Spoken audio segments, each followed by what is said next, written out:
Racing through the midnight mist,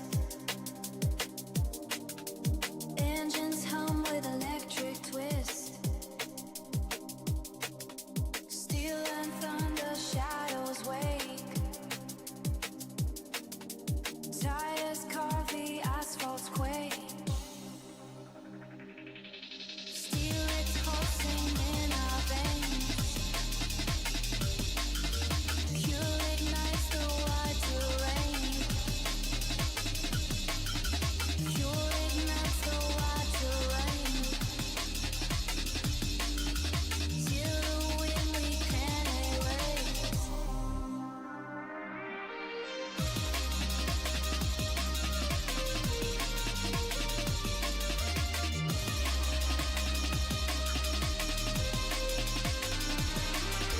Fly through fire and steel, chasing every bloody thrill. Break the limits, burn the wheel. We own the speed, we own the wheel.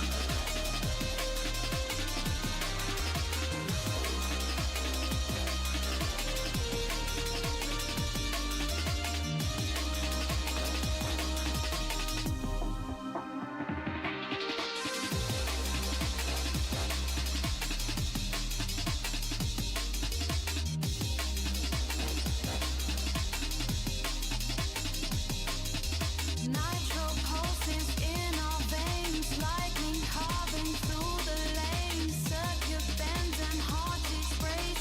Lost in speed, we find our place.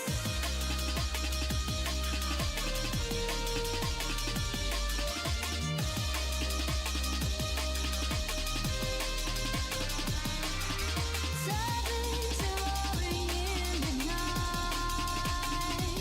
with a glaze of neon light.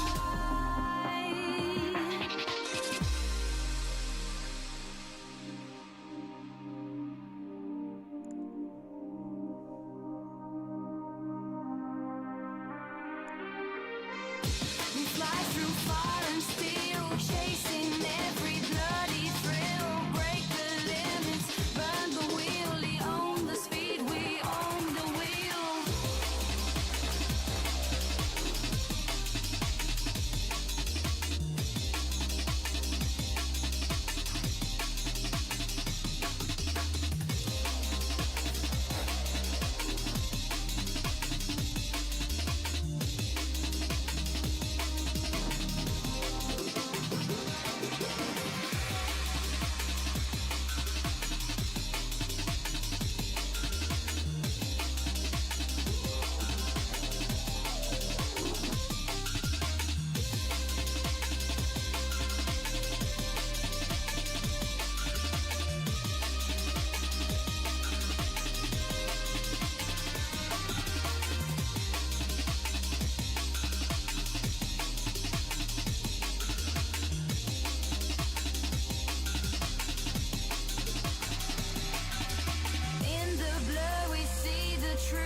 surge within.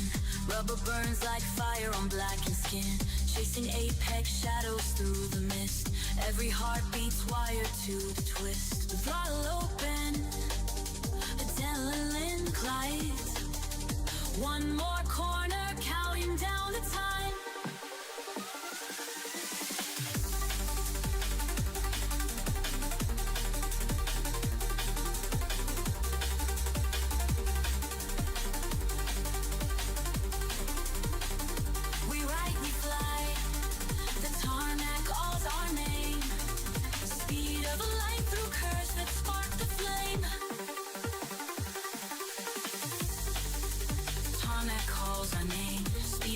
Through curves that spark the flame. In the blur we're free, unleashed inside the night. Liquid dreams ignite, take over with the fight. In the slipstream we collide. Shadows bend where secrets hide, lost in the rush, undenied. Ride the wave, electrified.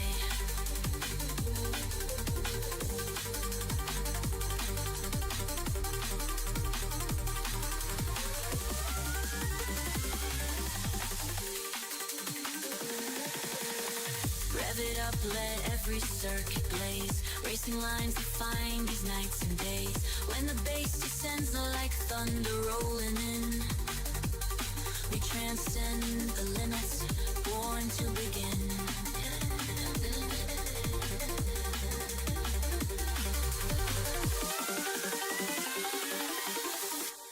Echoes linger in the midnight air. Tomorrow's start waits somewhere there.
one, chasing records from the dawn.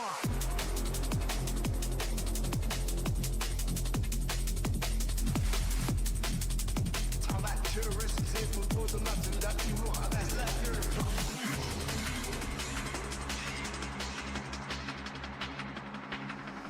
Rubber makes the edge fly.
Find the trees with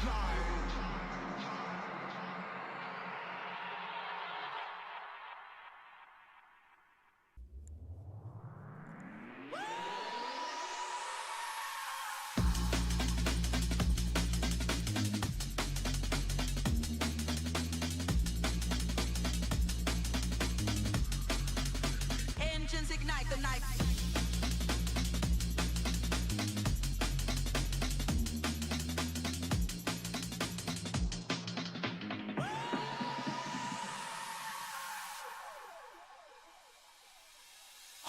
To reps and wars, natural spots behind closed doors, pushing limits on the edge, through the surge, still his leg. Adrenaline in every curve, no retreat, preserve a nerve. Racing shadows on the line, tarmac terrorists on overcrowd.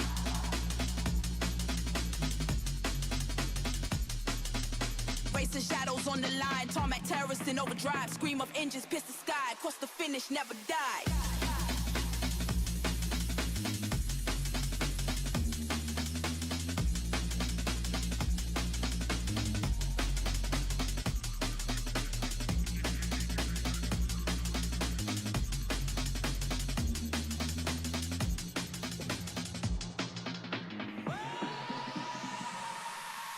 Lights go green, I'm first to launch. Rubber burns with every joint. Your force pulls me to the seat. Victory whispers in the heat. Nitrous kiss across the track. Take the lead and never look back. Hello folks, be with you shortly. Hope the audio is coming through. If anyone's watching, let me know if you can hear this announcement, just to make sure that the vocals are coming through. And I shall see you shortly. Very much looking forward to this. See you soon. Set my spirit free.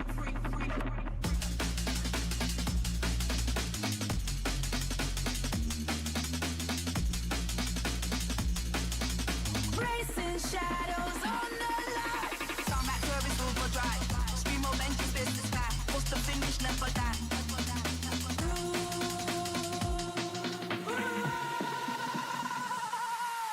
Tarmac terrorist alive.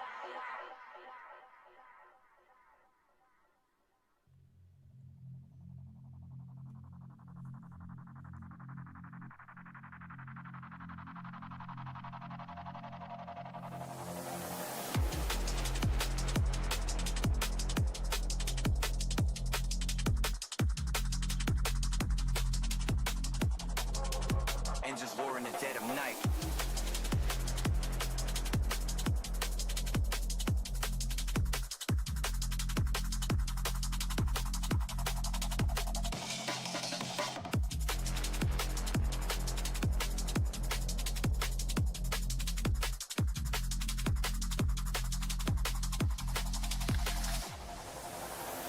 Out of the pits, I'm launching like a ghost, chasing apex shadows coast to coast.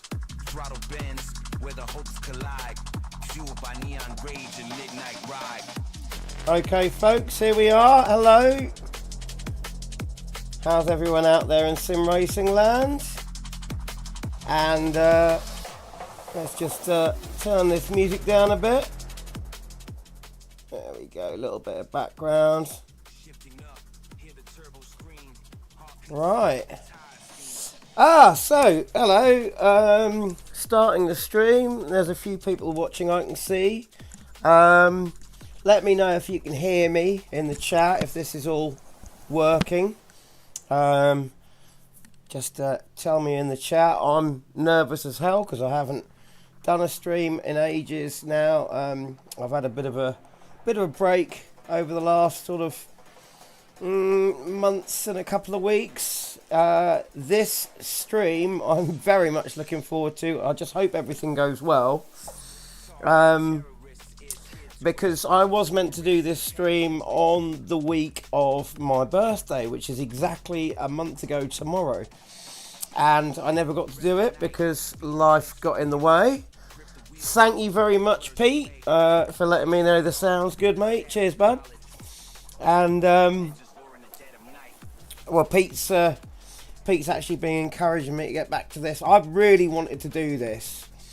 And so I've barely touched AC EVO for the last month because I wanted to do a lot of first impressions in this video. I have tried out a couple of things. I'll be going through those. But basically, this whole stream was intended because I knew the update was coming out around my birthday, and it came out about a day or two after my birthday. I was going to do a live stream, and life and family and meetings and all sorts got in the way. And I've also been away from home as well, so I haven't been near the rig. But now I am, and I can do this. So, let's just finalise everything that I'm doing here. Hopefully, the game audio is going to come through fine. I've got my mixer set up.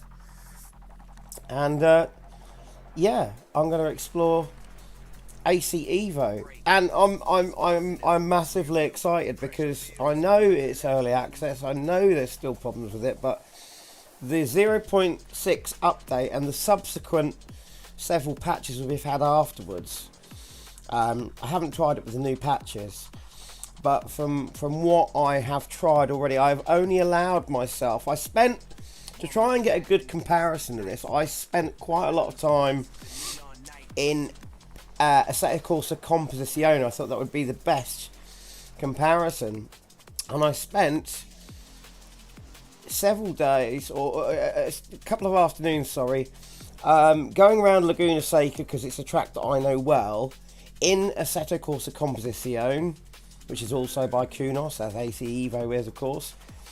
And I spent that time in ACC going around Laguna Seca in this, the Ford Mustang GT3, because of course we now have that in a Assetto EVO. So I thought I'm going to get really used to that and this track in that car in ACC. And then what I've done since then is I have tried, after the first update came out, before the patches, I've tried this car and I've tried the Camaro SS as well.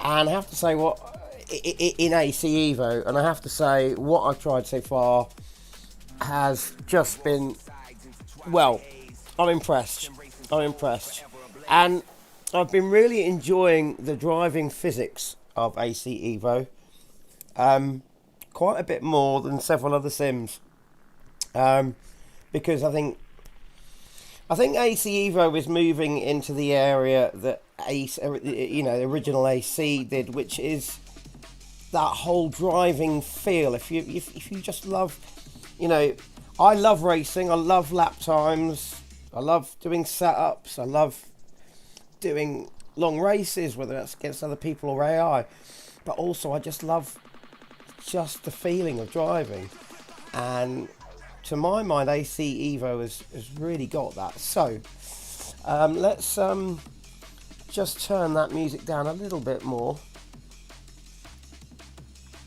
and get into it here. So one major thing to note, I've noticed that I am getting, and I'm massively pleased about this, I've been noticing that in AC EVO I'm now getting about, I'd say, roughly a 17 to 20% increase in FPS. In, you know, depends on which scenario I'm in. But I've been getting that, and that's a big plus. I might even be able to just run with slightly higher graphics. So, I mean, let's see what happens when this track gets loaded up. I'm just trying to remember from previous tests what I had. Because I noticed, you know, in a scenario where it's just one car on the track in clear conditions, I think, let's have a look now, because it's about to load in. Loading times have become, well, everything's become a little bit better in terms of, you know, loading times and everything else, and that's tracks, even just starting up the game. But frames per second, I have not tried this with OBS running. OBS and this sim do not like each other. I tend to get a much bigger hit when I'm running OBS alongside this sim than I usually would. Yeah, massive hit. So yeah, I'm getting a massive hit from OBS at the moment, 88 frames per second, but running this without OBS running, I'm getting like you know, 110 or something like that. So that's amazingly good. Let's I'm going to try and shut down a few more programs running in the background, see if I can improve that a bit, because I know there have been updates to, as well as, I'm going to turn the music off. What else can we get rid of? Well, that's about it at the moment. Let's get rid of that. Come back in. Oh, 91 FPS. Yeah, that's helped. So yeah, just turning off media player there has just bumped me up to 91 frames per second, which is great. Now, please let me know if the especially Pete, if you're watching, if you could let me know if you can hear me talking above the engine, because I think it should be fine. And we're going to take this car out for a drive. I'd usually run this with a frame cap on, but I'm not today, just so I can see what the frames per second are. Now, what I've done with this particular car, if I just come back to the pit lane, is engine's too loud. Okay, so right, let's bring the game audio down a bit. Okay, here we go. So bring down the desktop audio to about there. Okay, so right, let's try that again. Can you hear me over the engine? Yeah, can you hear me over the engine? I still want you to be able to hear the engine, but I want you to be able to hear me as well. So if I was driving normally, you know, it'd be about this many revs. Unfortunately, I can't hear myself back. Let's have a listen to that on the stream. Actually, I can find that. Bear with me 1 second. As always, when you're running a stream, there's a few bits to sort out before you actually get going. So if I go back and just quickly open a page there, see how loud that was. Yada da da da. And yeah, whilst I'm doing that, you can let me know in the chat if you've been trying out AC EVO and what you think of it. Let's have a look. I'd usually run this with a okay.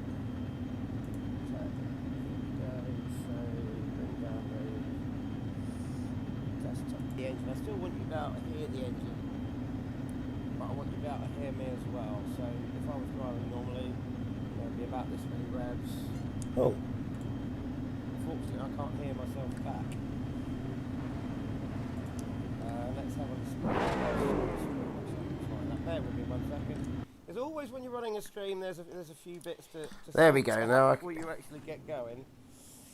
So if I go back. Let's have a listen to that on the stream. Unfortunately, I can't hear my engine, but I want you to be able to hear me as well. So if I was... Oh yeah, okay, that sounds okay. That's all right. Oh, you're now saying it could go up a bit. Right, this is the final adjustment I'm going to make. I'm going to put it about there. There we go, that should be fine. Right, so back to the subject in hand. So I've been trying this car around Laguna Seca a lot in ACC. And the Mustang in ACC, it's the same model, I assume, mostly, is a very stable, very balanced car, I find. So what I did is I went into vehicle setups and I thought I would try and set up this car exactly the same as it's set up in ACC. So you can see I've made a setup there called ACC. I'm going to load that up.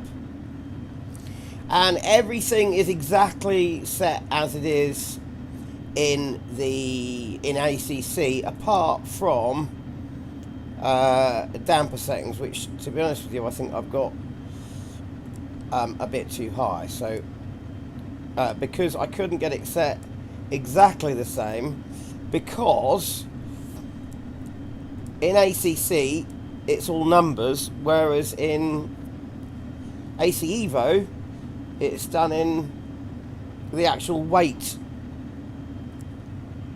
of the measurements for the springs and or dampers. So I'm going to bring everything just down just by a click each, because for this track I think it all ended up being a bit too high. But everything else, aero is set the same as it is in ACC, or at least the setup I was driving there. Wings setup, differentials,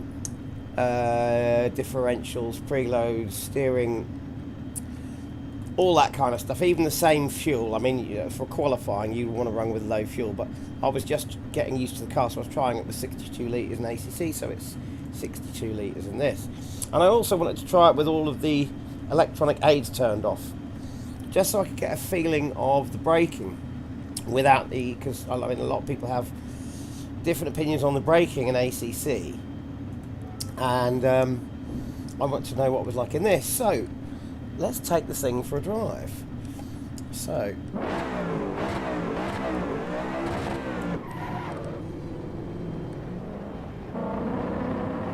now the first thing that strikes you is the sound is different in this to ACC in this car. It sounds, although ACC has excellent sounds, this sounds a bit more guttural, a bit more visceral. As I go completely off track, I'm just thinking the steering as well. I did check the steering angle, lock to lock, and that's exactly the same as the car in AC EVO, which we should expect. So we're starting off on cold tyres, obviously. Now I did find that in AC, you know, like you can see there, you've got on throttle, you can rotate the car quite easily on throttle. In AC, it's the same in this. Maybe a bit easier. So even on the same setup, this seems slightly less understeery than ACC.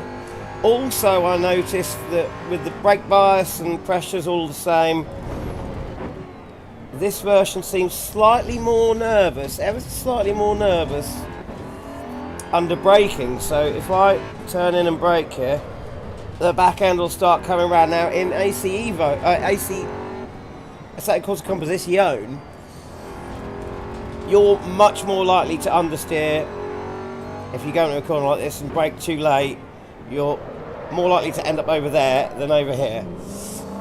But so it's less understeery, it's more nervous under braking, but also the braking just seems more. So this is out without any ABS, and I'm trying to get to the point there of just braking to the point where it just starts to lock up. But as you heard, if you might have heard, the tyres just squidged there a little bit, but they didn't lock up. But you can really feel I mean, I like the braking in AC, I like the feeling, but in this it's even better. You can really feel this finite little window between the tyres starting to tug and you're in full lockup. And I love that. I really do think they've done well there. And also, hang on a minute, I've got people in the chat. Who's this now? Hello, Turjahil. Is that how you say that, Turjahil? Hello, mate. Thank you very much. I should probably explain, as I was doing earlier, my birthday was actually a month ago tomorrow. I just never got to do this whole live stream, so I'm doing it today because I basically saw AC EVO as my Simracing birthday present. I've been so looking forward to the update, but I never got a chance to do it, so I'm doing my birthday live stream a month late. But thank you very much. And hello to Marty as well, over from the States. How are you, mate? Hope you're doing well. How's the rig set up in the new place? Rensport is the go, everything else is Simcade. Really?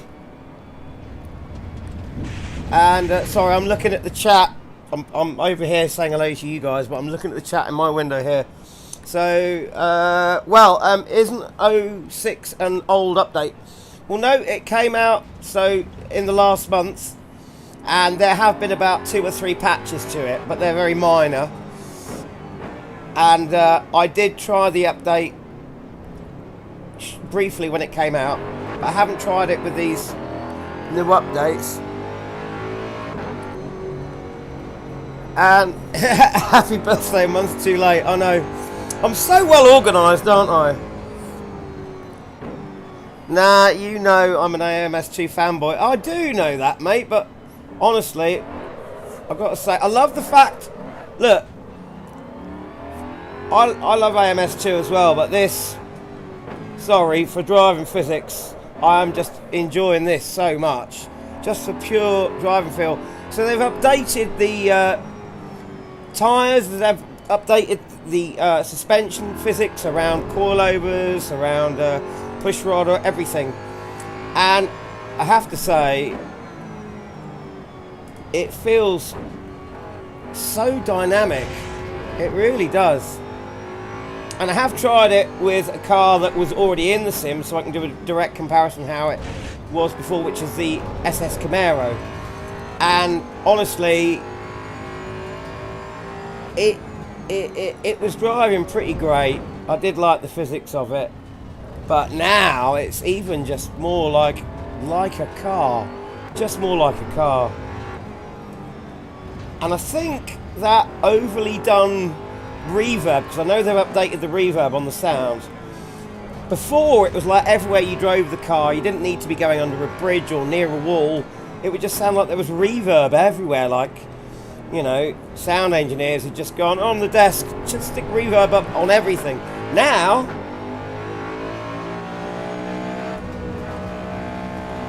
it's a bit more apparent, there's less of it, and then it comes in where it should be. But I'm glad they've taken the whole reverb all over the place off. And also, I think Marty's just mentioned,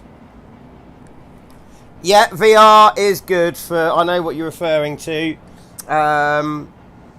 Ters there, that's AMS2 is bloody good in VR. I'm a Simracing game fanboy as long as it supports VR. Yeah. EVO is awesome. Yeah, I know. I'm just loving it so much.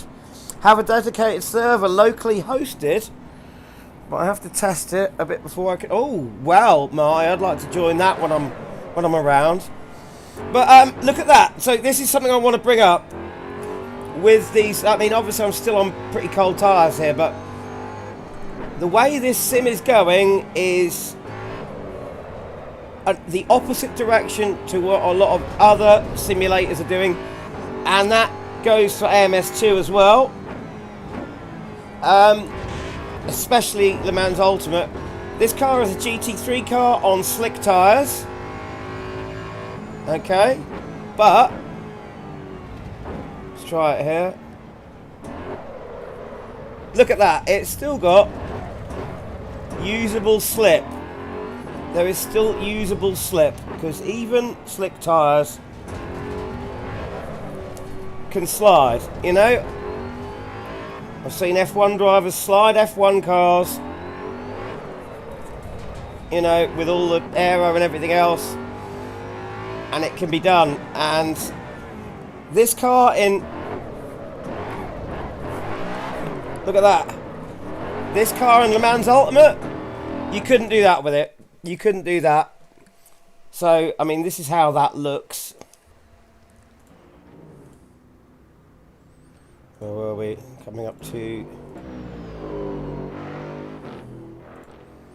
see how that looks. So, this is what I like. See, the back end's rotating. I'm totally overdriving the back end, and it's popping out a bit. The brake angle is a lot less smooth than you'd expect on road tyres, obviously. But look, it's doable. And to me, well, that's the way it should be. You try that. You even pop the accelerator in Le Mans Ultimate. I know a lot of people, there's a new force feedback app for it. They've been saying it's a bit easy with that. But generally, there's no way you'd get away with that in Le Mans Ultimate. And I don't think you'd get away with that in a real GT3 car if you were at the limit. But when you're way under the limit, I bloody well think you would. So I'm loving that. I'm absolutely loving that, because a lot of sims seem to be going the way of, oh yeah, no, they're making cars ridiculously hard to drive, which they're not in real life. They're just not. Now iRacing does that better. They have an off switch for over the limit. Yes, this is true. Although I have got a feeling that iRacing, when they bring out that new tyre model, because that's been a gripe many people have had with it for years, there is a new, like, I know they've done tyre updates, but it's always been on the old model. There's a brand new model they've been working on for years. I've got a feeling once that comes out, they're going to really improve the over the limit physics. And Ultimate Ballista 2, unfortunately for me, it's they've gradually been, I think the original thing was no more slidey cars, which means the cars can't slide at all. In Ultimate Ballista 2, now, it used to be that you could slide the Camaro in Ultimate Ballista 2. Now you can get away with the odd slide, but if you get to a certain angle, the tyres switch off and you'll be facing the other direction. Also, you can't do it for more than a few slides. After a lap or two, you can't do it, even though it's on road tyres, which don't heat up that much. And you can't hold a drift in a standard road car Camaro.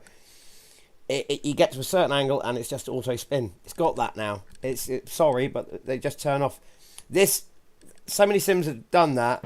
This is going the other way. You can really enjoy every aspect of driving in this. Being on the limit, being right on the limit, being slightly over and being way over. And you know, if you want to drift something, you're never driving at the racing limit. You're always under, because you're intentionally going to drift the car. But I love that. Let's see. Yes, they have talked about that new tyre model for a long time. Anyway, let's just do a lap in this car. And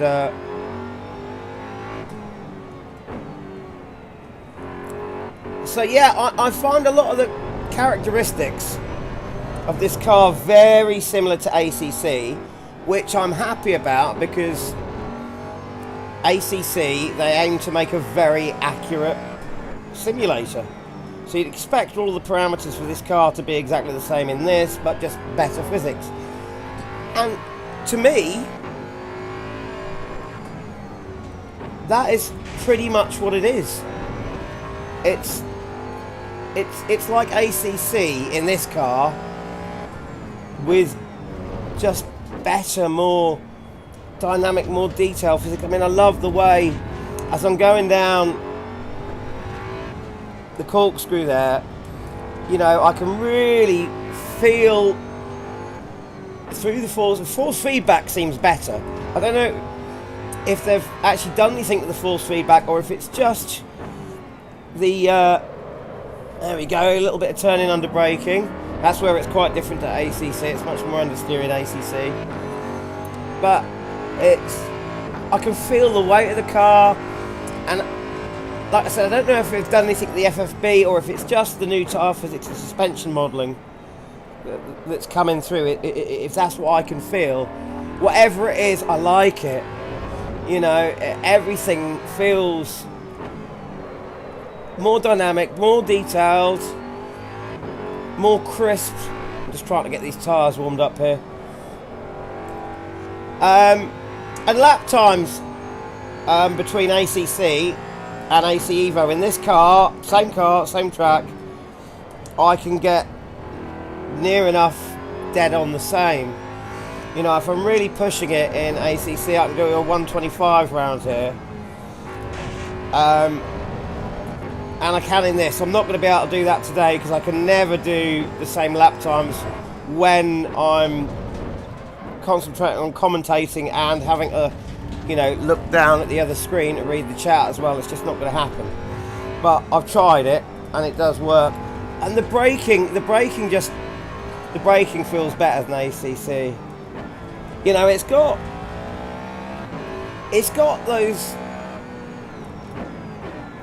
the driving dynamics of a Assetto Corsa OG original, but better. You know, I mean, I don't know what you guys out there think about that, but to my mind, it's just an absolutely superb fit. Also, and this is one thing where it's really, really actually ahead of Assetto Corsa and ACC, I can really feel the different areas of grip across the track. I can feel where the grip is, more so in this than I can in AC or Assetto Corsa. You know, where it's rubbing in, you can feel it grip up. Just the way the car, I can feel it, I can see it moving, and I can feel it through the FFB. And also, here's a bit of an odd thing to talk about. It's a sort of a general sim racing thing. When you notice how a lot of drivers, even if they're really good drivers, they've never raced on a sim, especially on a pancake screen. I noticed that VR tends to make things much more natural for people. But when people first race on a pancake screen, you know, they have trouble with braking distances, they have trouble with feeling the car. When you're sim racing and you're used to it, when you're used to sim racing on a pancake screen, from the visuals, the sound, and the force feedback and whatever's going through your seat as well, you know, obviously you've not got your G-forces and you've just not got the movement of the car, but you kind of develop this sixth sense for feeling it even though it's not there, because your brain puts it together all from, I'm very wide there, from the sound and the and everything else, and it almost kind of fills it in for you, and it gives you that feeling, yes, I'm driving a car. And I feel like that with AC Evo, I really do. You know, at the moment with this car in Le Mans Ultimate, it's just, you can't do anything. You might be able to get a slide out of it if you're going at high speed, but it seems to have, you know, you're lucky if you can catch it, but it seems to have maybe low grip problems. I don't know. You can, you know, literally sit there from standstill, get up to about 10-15 miles an hour, boot the throttle, but come straight off. But once you've done that, the back end just goes and keeps spinning even when you're off the throttle. This, boot it on the throttle, car turns round a bit. And we're going at a very low speed there, so the brake angle's, you know, it's not like a road car, but you can do it, you know. Like I say, I've had major arguments with this, one person in particular who I'm not going to mention, on a certain forum mod for a certain sim, has tried to argue that, you know, you can't do that. I've even been told you can't do it in a road car. It's just like, have you ever driven a car? You know, you can do it. You can do it. And of course, you know, if you go you go a bit mad and crazy and go totally over the top, you can lose it as well. You know, it's very believable. It's very dynamic. It's this just without the AI and everything that comes with the game. You know, without thinking about how the UI works, has it got career mode, everything else. Just the driving physics are so. There's so much depth there. There's so much scope and depth. You know, I feel with R Factor 2, you know, I know when I'm driving this, I feel like if I've made a mistake, it's not down to some weird physics glitch. You know, I can't feel that. It feels like, you know, if I make a mistake, if I push whatever, you know, I'll feel like it's how you'd feel in a normal car. You know, like how I'd feel in my road car, which is front wheel drive. If I wanted to go for a bit of oversteer, I'd lift off the throttle completely in a corner and turn in really hard, and then I'd get a load of lift off oversteer, swing the back end. But I know if I do that a bit too violently and also don't get in the right gear to pull it out of the slide, because obviously it's front wheel drive car, so you pull it out, then the car's going to go round, and I'll know that before it happens, generally. And you can see it coming in this as well. You know, you can it's just, you know, you in that split second before it goes, you just think, yeah, I've screwed up. And that's what it feels like in this. It's like R Factor 2. I just love it. What do you guys think? You know, if you could compare this to other sims just for driving feel, what do you think about that? It just feels so natural, so good. And the feeling of the car over curbs as well. Absolutely great. What's it like over this sausage curb there? Yeah. I think I missed that slightly. I do think, yeah, there we go. I really felt that.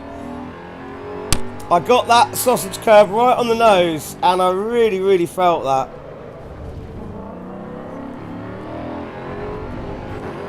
Let's have a look at that, actually. Where were we? Yeah.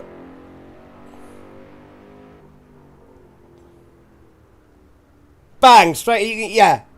The first one I did miss. I thought I'd missed it because I was like, oh, can't feel that sausage curb. There we go. I've kind of missed it. I'm just skirted the edge. But this time round, have a look. Bang! Straight over the coffee. You can really feel that through the... You know, if you've ever been in your road car, and you know, I'm not talking about hitting a curb here. I'm talking about if you're in your road car and you've got to suddenly get out of the way for someone, you know, there's an ambulance coming past or whatever, you've got to mount a curb. You can feel it in the steering wheel, the way it really jolts and pulls the wheel. Not in a way that the steering will take your hand off, because you can hold it so you can really feel it trying to do that. You can feel the suspension arm moving. You can feel that in this. You can really feel it. It's just...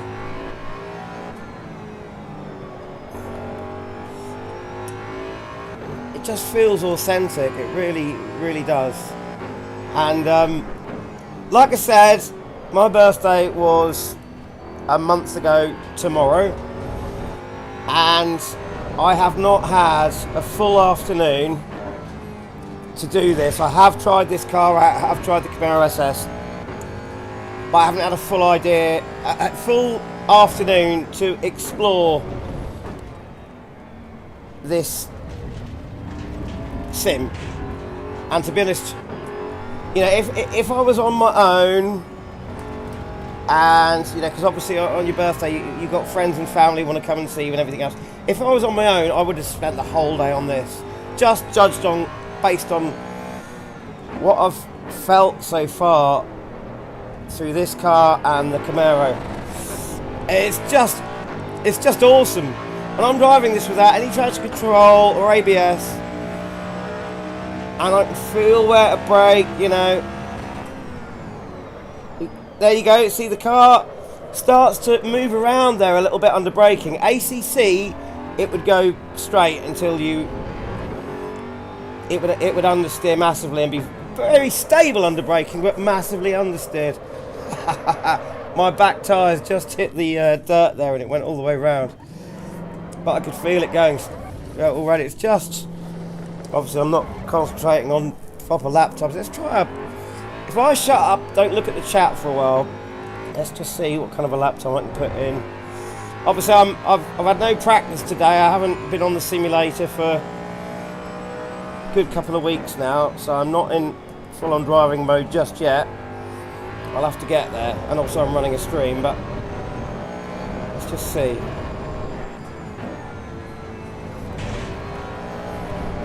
At that there, I got a little bit of a slide as I came out to the outside. I get that in ACC as well.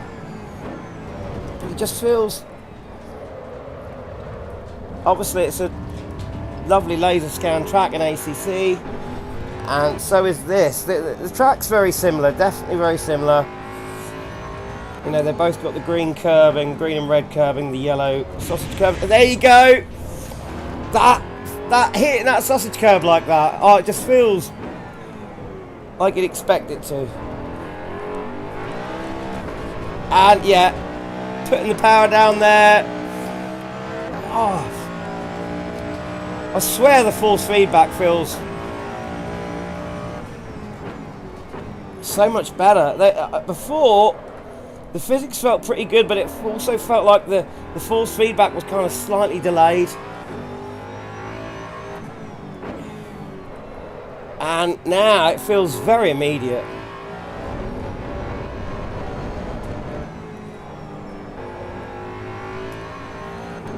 Just even before, even under the limit. I've talked about over the limit a lot because as well as racing I like drifting. So I'm very interested in the over the limit stuff. But under the limit, before you're even on the limit, under the limit, you can just feel everything going on. It's so dynamic.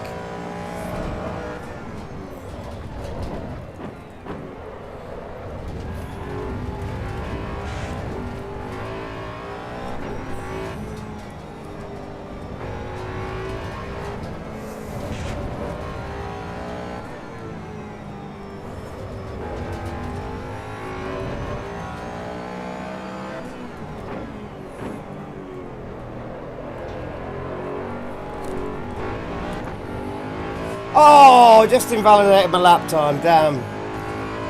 Well, there we go, that's a 127. When I'm fully concentrating, I can do a 125 around here. But it, you know, in AC and in this, it just feels better in this.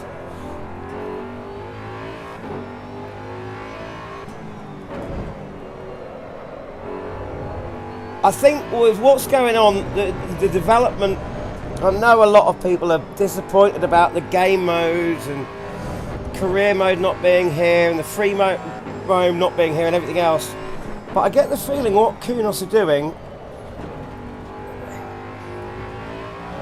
it's just they're going to refine the really important bits before they move on to other things. They're getting a good foundation down. Just a good driving foundation, physics foundation. I think it's what made, do you know what? I think it's what makes AC, original OGA AC, just amazing. And also it reminds me of R Factor 1 as well, because R Factor 1, I love the physics in that. It's, you get that right, and then everything else you can build your, say if it was a building or a tower block or a skyscraper, you get those foundations down rock solid, you know, that building's never coming down, and then you add all your different floors, you know, you add your apartments, you add your shopping mall floor, you add all of the different bits, and that's, they've got to get that right before they can add the free roam and the career mode and everything else. And you know, I think that's what they're doing. And then after that, you know, when it gets opened up to modding, it will be like ACC or like R Factor 1. Just once those bits are hunkered down, people then can go in there, create what they want for it, but with a really good basis of, really good physics basis feeling. That bump there, just, there's a little bit of a hark back to ACC there. When you go for a bump, the car drops down a little bit like that. That's a little bit of the way it feels graphically, the way the car moves. It feels a little bit like that, but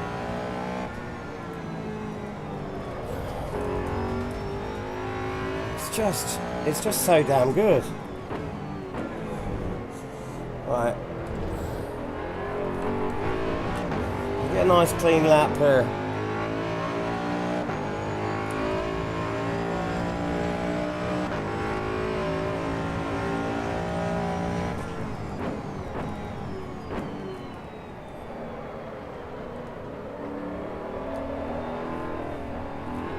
You can balance it on the throttle as well, you know, it's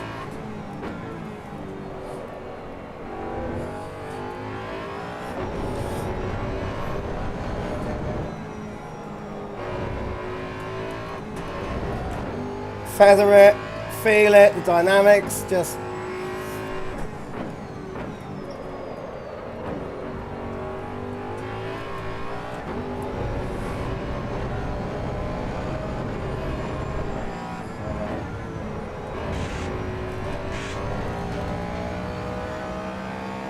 and the sounds.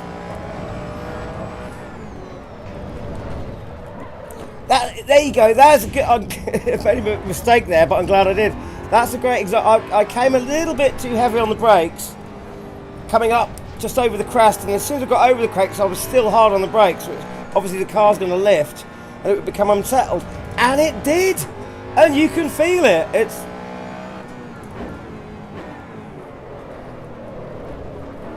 It's just so blooming dynamic. I love it. So far, yeah. Bloody good birthday present. Anyway, I think I've got a new chat line coming up to read, so, who's that? Thank you, SMG! Cheers, mate! If you just jumped in, as I've explained to everyone else, I'll just explain. My birthday was a month ago tomorrow, so it was actually in April, but I never got to do this live stream, so I never had my sim racing birthday. So this is my sim racing birthday. I've left it until now to fully explore AC EVO 0.6, and I have not tried Sebring yet. Not tried any of the new cars apart from this one. So I finally got, after a month, finally got to have my birthday sim racing day. And so far, yeah, AC EVO is, just in terms of pure driving physics, great birthday present. I'm sure I'm going to find problems with, you know, somewhere in the game's architecture, but... And, you know, I'm very, very happy with the performance increase, you know. Maybe a little, let's see, it's very nervous under braking there. But thank you, SMG, much appreciate that. What I haven't tried in this car is how I'd race in ACC if I was on a server, which would be to have a bit of ABS on. I haven't tried the ABS out in this car yet, so this is a first. Just want to see how that acts. So I've only put it on 1.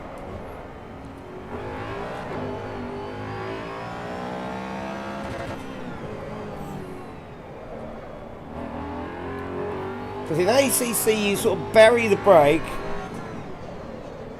Okay, I can feel the ABS coming through the steering wheel there, but I don't feel like you can just bury it whilst you're going around a corner and it'll do everything for you, especially at a low level. If I try and stop the car like that, so good test would be to do a bit of a braking through a chicane or around a corner like this. Wow. Okay, yeah, so that's with the ABS on 1, and that's quite a bit different to ACC. So like going through the chicane. You know, it does. If I was to brake without the ABS on there, I could totally rotate the back end, you know, spin it round. But this is doing sort of what ABS is supposed to do, and makes it, even though I'm braking deliberately quite hard there, can I actually completely lose it? No, it's doing what ABS should do.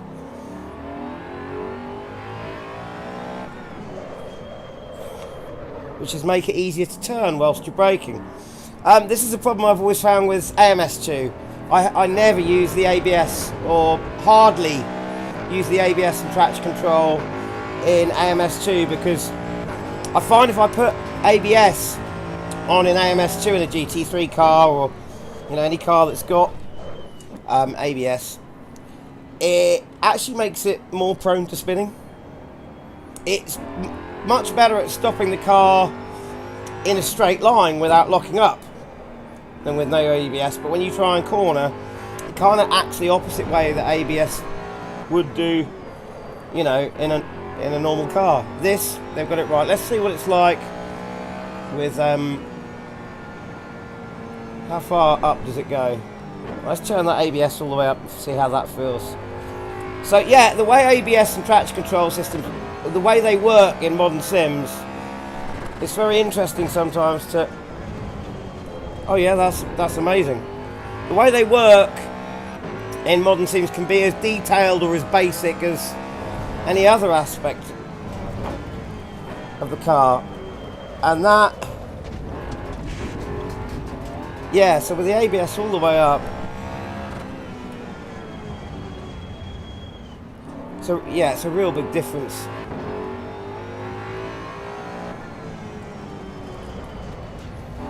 So that's with it on full. SMG, have you been trying out the Assetto Corsa EVO update? Or I can't remember if you've got it or not. I'm going to try the traction control system all the way up as well. I've not used the traction control system. See what that's like.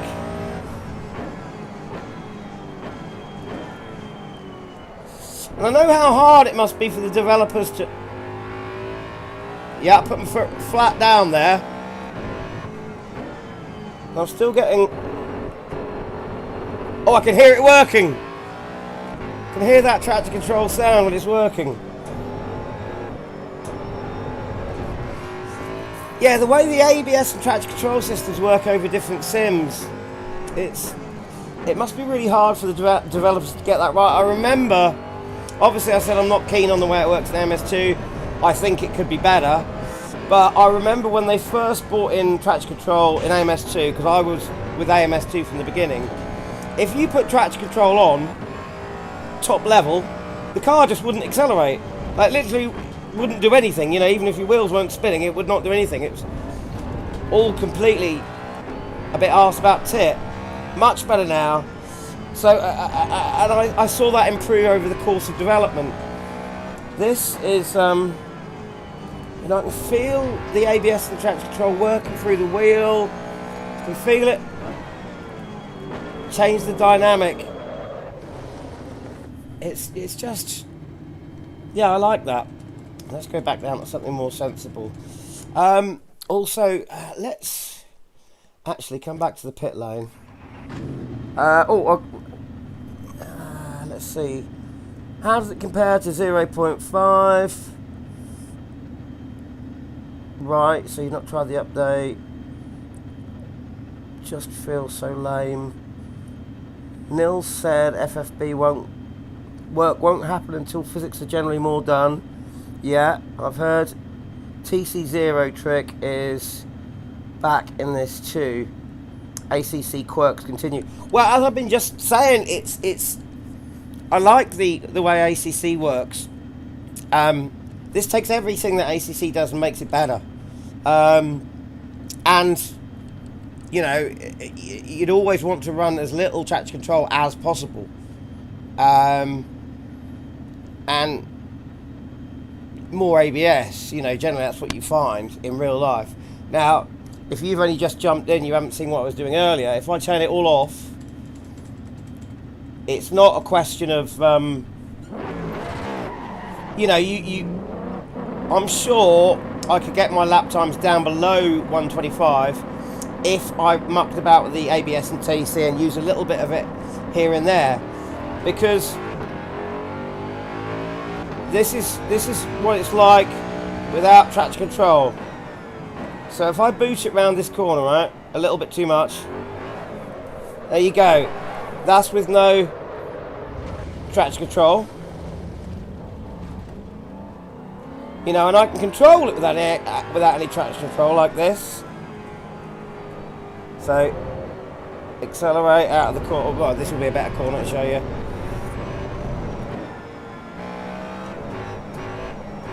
So there you go, the back end's just going a little bit there. You could sort that out with a little bit of TC. There you go, there's the back end going, but there's usable slip. But yeah, in answer to your questions, yes, Kunos do definitely understand curbs now. I was a little bit earlier, I was just deliberately hitting the sausage curbs, and it works really well. I'll see if I can hit one. There we go. There you go. Now that's a sausage curb, which I shouldn't be able to just lump the car. It's a huge, great big sausage curb, and it will throw you off. But if you skirt the edges of them, you can skirt the edges of them and fly over just fine. As you see, a lot of normal GT cars went, so like this one over here, see if I can get it. There you go, it's bumped up a little bit. But then on the, you know, your normal curbs, I went a little bit too far over there and hit the sand. But on the normal curves, let me just try and get a wheel on the curb, there you go. It can totally glide over them.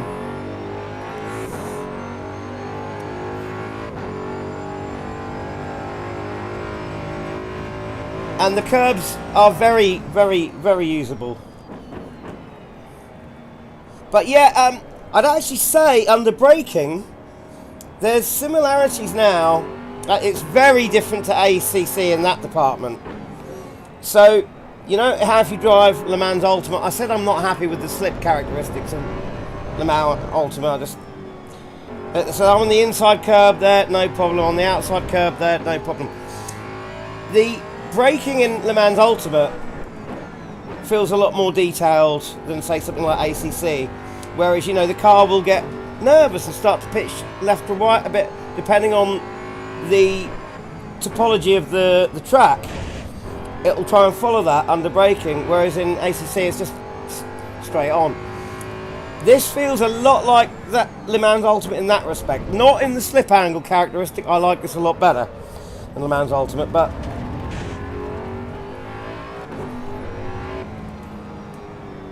yeah, braking just feels more detailed.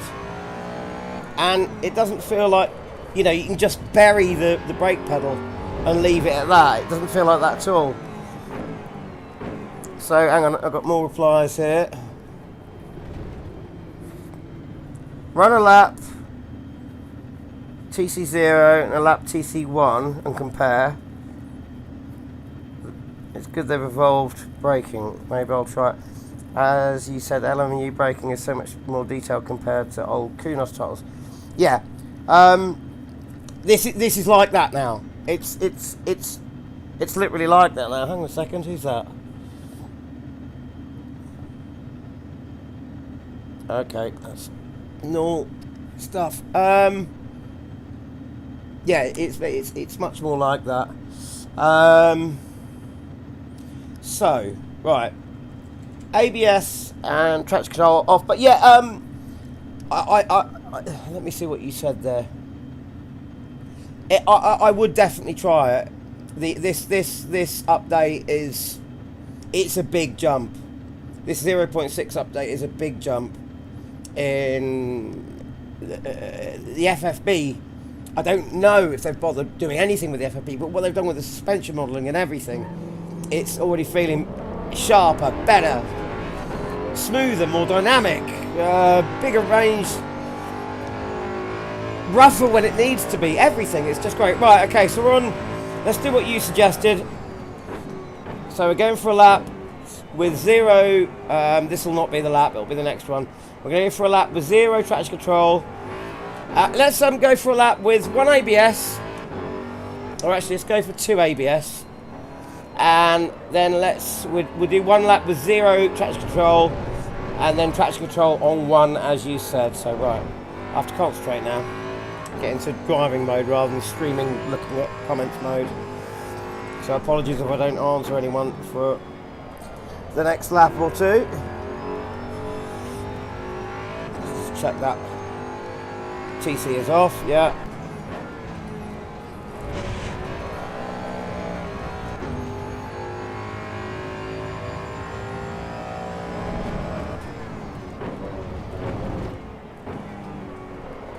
Should have left it in second there, silly boy.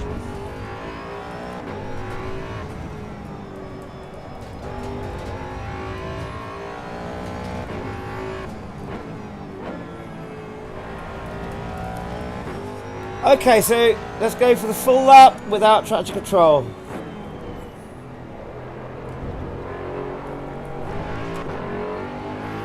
So this is without traction control.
Okay, so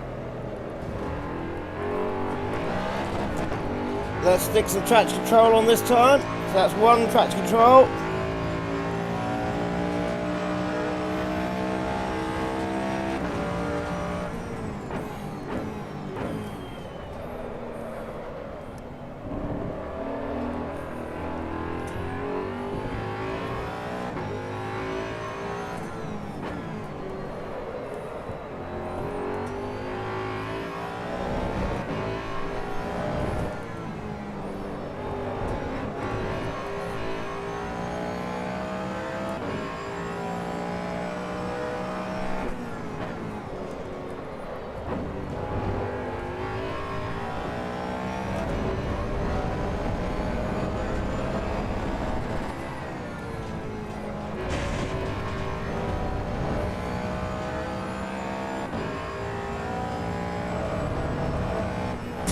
Oh god, mistake. That was me.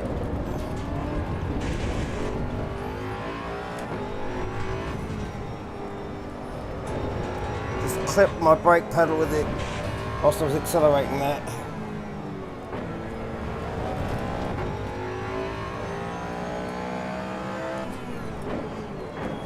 This will be a big difference, this corner here. Yeah, much more controllable out of the last corner with traction control on, definitely. Yeah, the braking's, so for example, what this last 2 laps has actually made me think about, it's not actually traction control I'm thinking about, it's although I am able to use more throttle, but obviously the TC's sorting that out for me.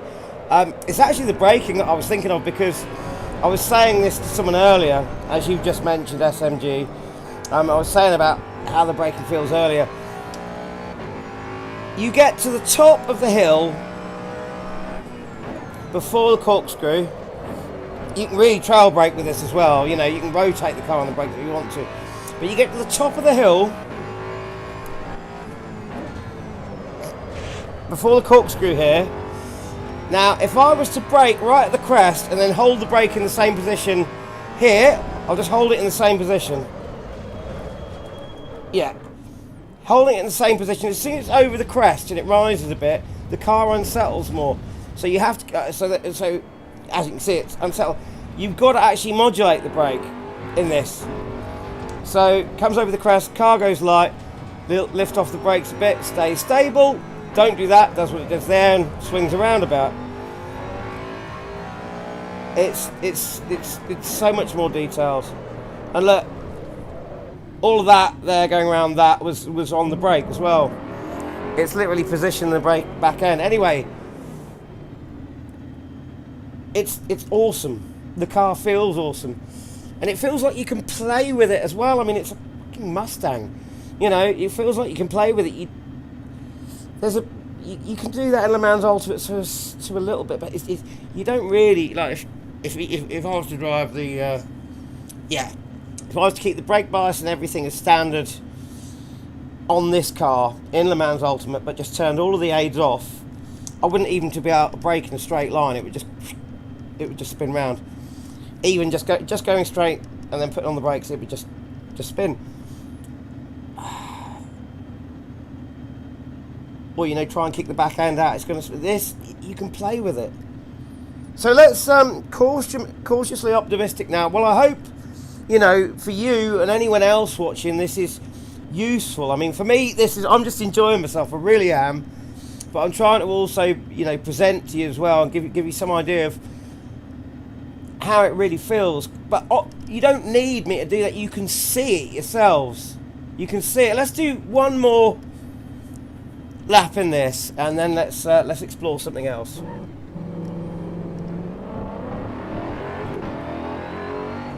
Oh, I'm going to do a lap with all the aids off because, well, no, yeah, that's how I've been used to driving it. So let's do that, and I'm going to shut up, and you just see how the car drives. You can see all my inputs here. I don't need to tell you what I'm doing. You can watch the brake inputs on the HUD there and everything. So this is with all the aids turned off.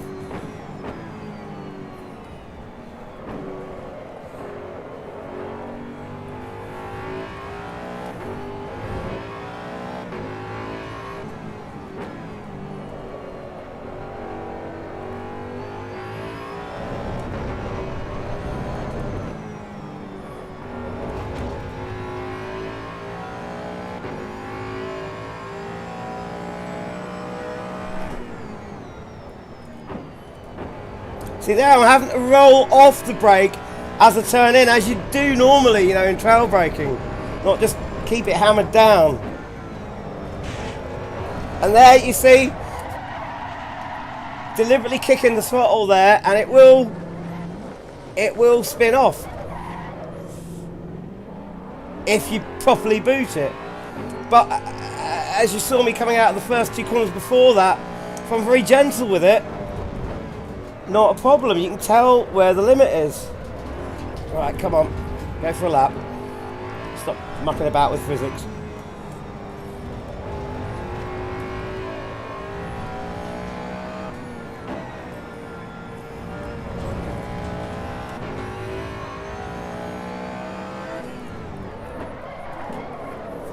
And there I'm using like way too much brake. And it's doing as you'd expect. Locks up, goes sideways. So I've just been driving with the ABS on one, wasn't I? And now I'm not. It takes a bit getting used to. Here we go.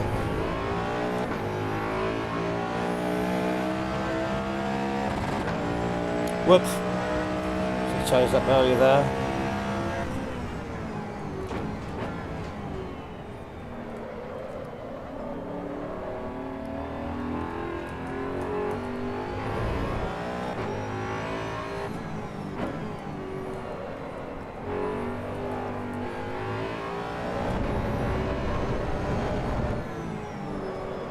It's the apex there. I'm never as good driving when I know I'm on screen. So when I'm just on my own.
Totally screwed that up.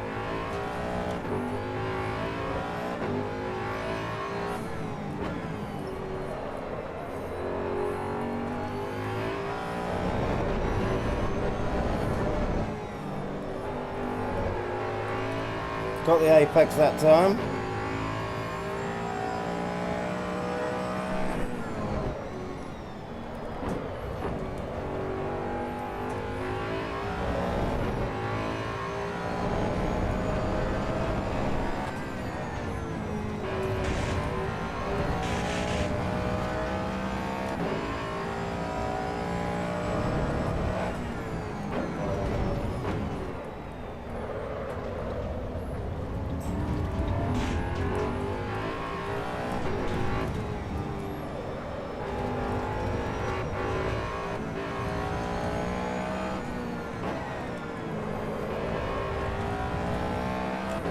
One more.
So there's a 126.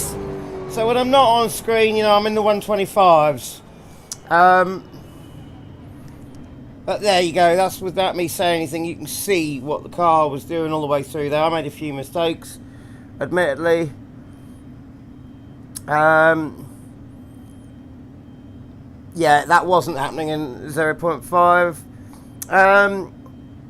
Yeah, I think the physics really are. Should hop in the F 2004 at some point. Okay, logged. Right. On that note, time to try out something else. Obviously, I've mucked up. As I said to everyone earlier, I was trying to do that on the setup that I'd made, that was basically the same as the one in ACC. So to make that a fair comparison, I know a lot of people are going straight out on the default setups. I don't believe in that, because you can change the tire pressures on a car and it completely... When people go out in cars and it's on the default setup and they go, well, this, especially, you know, if someone's driven one of these cars but it's not set up in the same way, but it acts very different. I know that in my road car, in my front wheel drive road car, if I adjust the tyre pressures and change them from, say, slightly lower on the front to slightly higher on the rear, or the opposite way around, or completely balanced, you don't even have to go mad with the tyre pressures. You can change them by a few degrees and you can bloody well feel it. You can, and I can completely change the way my Ford Focus will handle just with tyre pressures. It's amazing. So I do think it's easy to go out on and compare a car from sim to sim, but if the setup's drastically different. Anyway, let's try something else. You know what I'm saying. I'm not explaining myself brilliantly well. Well, anyway, but I'm trying. So I'm going to stay with Laguna Seca, and I will have a go in the F2004. But for the moment, I just want to. I'm doing this for the afternoon, so I'm going to go through everything in detail, hopefully. So let's come back. So search vehicles, roads. So they've changed this. This has changed, obviously. So that makes the car menu slightly easier to navigate. I still don't understand why you come to your car menu, you can't just have all of your cars. You say, right, if I get a Ford, then that takes me to all the cars. So there are all the cars. Brilliant. So I want to get a Ford. No, I want to go to, where is it now? Chevrolet. And I want to come back to this, because this one I've tried. These are the two cars I've tried. Okay. Same track. Let's get the H pattern ready. And I'm going to take the Camaro here. I found when this sim first came out, I know, the Kunos menus, right? They are getting better. It's better than it was. Because, like, last time round, there was my cars, my garage, and then there was all of the cars. And now you just click on the, as long as you remember, just click on the actual brand of the car. That it takes you back to all cars every time. It's good. So this car, I had problems with this when it first came out. It was just, it did have a little bit of that sort of, you know, tyres just seemed to die a little bit too easy on a car like this. I've seen so many videos online of just kids over in the States whose mum and dad have got one of these, and they're booting it round corners and getting a pretty easy drift out of it. I've seen amateur track day enthusiasts go out in these standard, absolutely standard. They might just change the back tyres for a cheaper set or something so they don't ruin their road tyres. But they can drift this thing, you know, like a pro. And you couldn't really do it very well. And it felt janky when this first came out. It's gradually been getting better. But now, holy shit. So, right, let me show you what I mean. Let's go. We want to turn off all the traction control. I forget whether this car has got ABS that you can't turn off, or whether it's got no ABS at all. It's got ESC, but I'm not having that at all. Obviously, the ABS doesn't matter so much. But what we want is no traction control. And I'm going to stick it on road tyres to start off with. Okay, so in we get. Okay, let's just set ourselves up nicely. There we are, there we are. How far back can you go? It's a ridiculous amount. So, let's be sensible. This now, it feels like what you see when you go and see footage of it. It's especially on the road tyres. I mean, you have to go slower, but you can get a lot of angle because they're less grippy road tyres. So, but you're slower around the corners.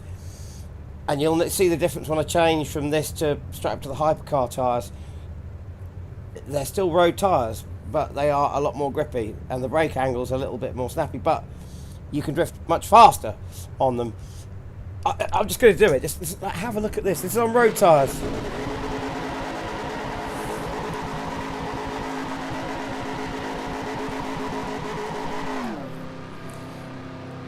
Oh, and one thing I forgot to say when I was doing those last laps in the GT3, one of the things I was thinking as I was going around, and I've said this before, AC EVO, I've said this even before the update, AC EVO does gravity really well. You can almost feel the weight of the car change when you go over up and down elevations. It's just, gravity's done very well. Elevation changes in this are great. Right, so I always try, that pit lane's so slim, I try and do a little drift around of it, but if I get it wrong, it's so thin the back tyres inevitably end up hitting the sand. Actually, let's try that again. I want to try that again. See if I can get round there. And I'll try out that ABS. Yes. So we've got ABS that we can't turn off in this car.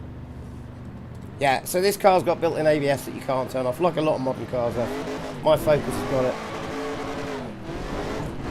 Oh, listen to it. Right, can I drift it slightly around this narrow little pit lane?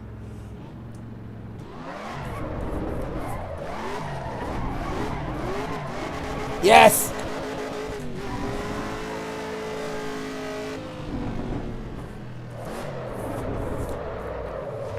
Look at that, that's some cold tyres as well. I just want to see the getting it round there.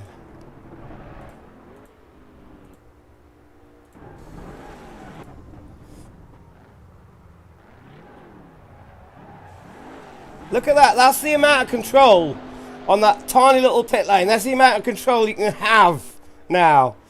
Obviously I completely screwed up this corner because I wasn't thinking of it. But, okay. Just...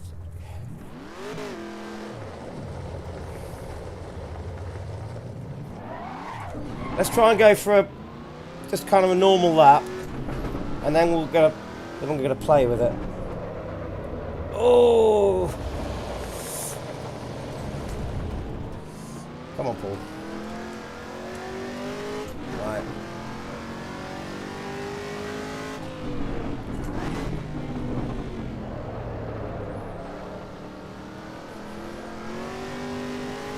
Obviously, with road tyres, there's not going to be much difference. Well, less difference between hot and cold than there is with slick tyres. But obviously, without powering it around, it's quite understeery.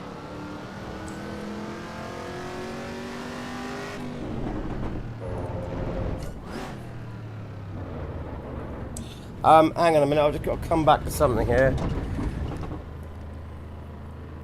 Donuts like a Yankee 21-year-old, exactly.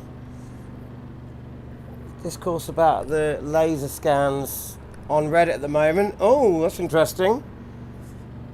Sebring is way too smooth. I've heard that.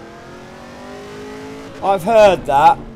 And as I said, I've yet to even try Sebring on here. It's getting too hot here. There's too much sun coming in through the window.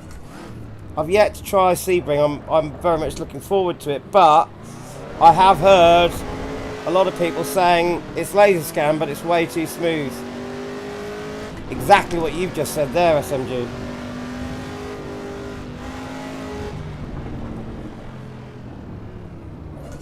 I tell you what, the other reason I'm driving so badly, I've just realised it. I've just got out of a GT3 car into a road car. And that's why I keep understeering through every single corner, because I'm treating the brakes like they would be in a GT3 car, and it's road car brakes. They're just, yeah, nothing compared to how you can drive. So this is all under the limit stuff, obviously.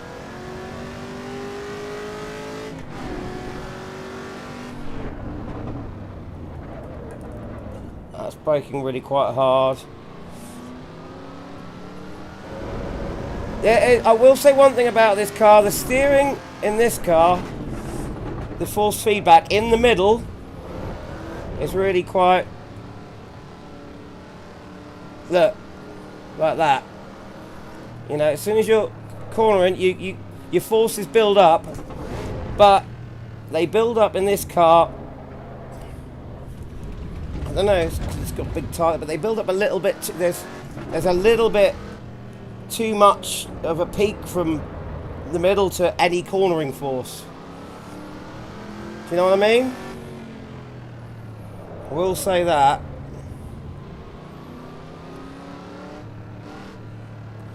That's our game of muscle drives on this. He hates that weird dead zone thing. Yeah. Yeah, I am wondering.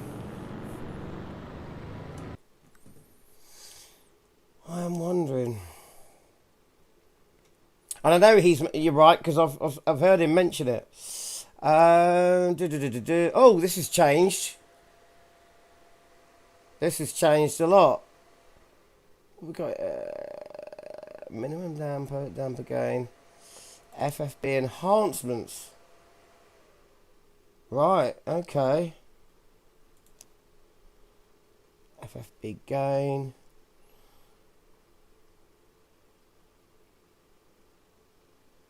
No, I don't want to muck about with any of that now, because if I try and muck about with it whilst I'm on, that's something I need to do on my own.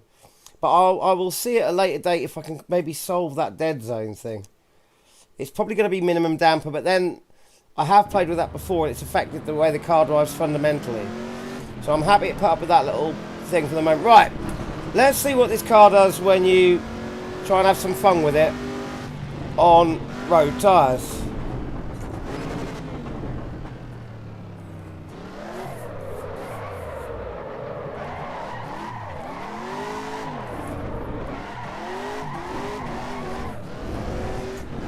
Now this is what I'm talking about.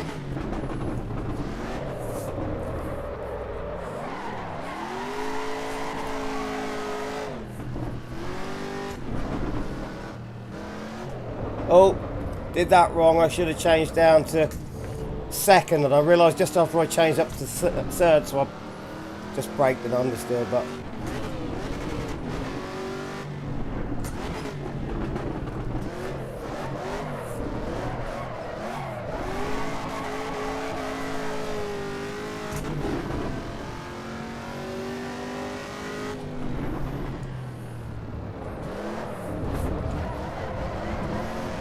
so now you can really control this thing.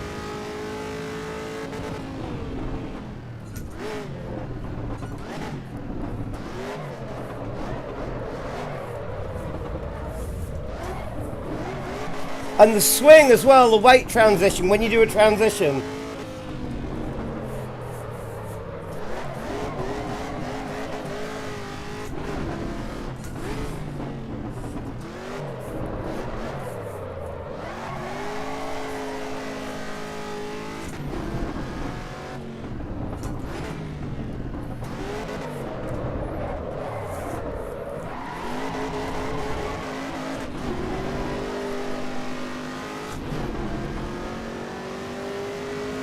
Yeah, I want to see particles and smoke as well. There's no blooming smoke.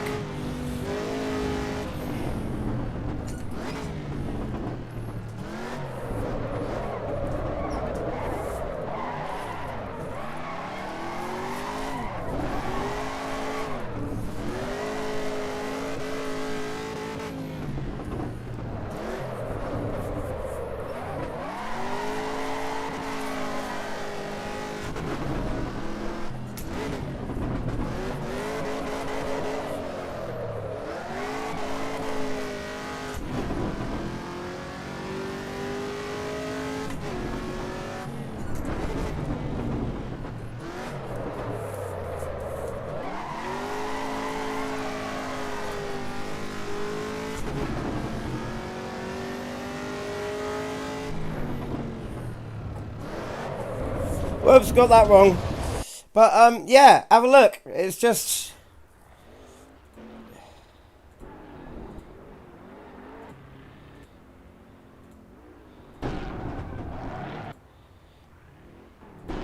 like how much fun can you have with this car now? Check it out.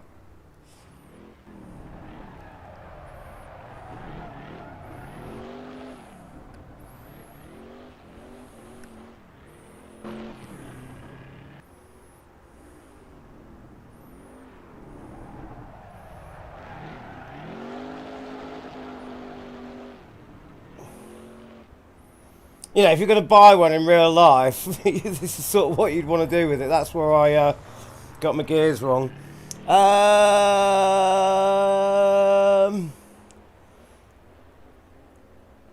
Yeah, definitely agreed on the particle effects, because like you can see there's no smoke even when there should be. But the physics, the way I love watching the cars on replays. Well, it tells me something else as well about the physics of a simulator. Just watching what the car does on a replay always gives me a good... If I haven't played a sim and I watch replays of a sim, that gives me a really good idea of what the physics might be like when you can see just how the car moves. I mean, the way the body's moving around on the chassis and the suspension, just... It's so dynamic. You can... Every time...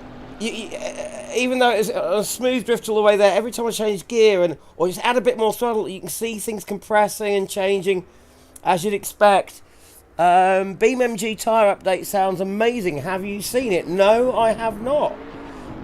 Is this new? Has this come out in the last week or so? No release date, but oh my god, it looks good. I have not. I've not seen that. Right, so much fun. Let's go for another lap on these, and then let's try the hypercar tyres.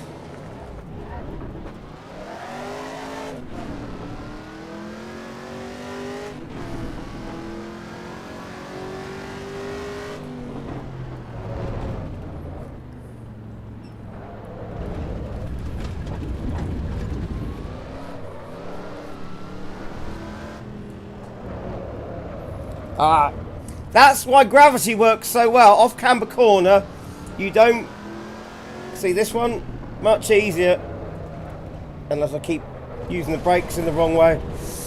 The way gravity works, I just love it. Right, so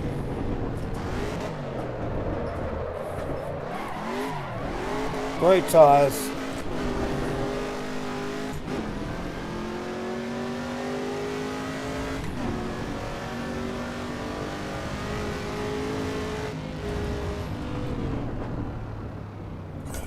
Such a longer brake distance than the GT3. So long. And look, I can keep be so delicate on the throttle, keep it in maybe one position and just let the steering do what it wants, and you control it on the throttle.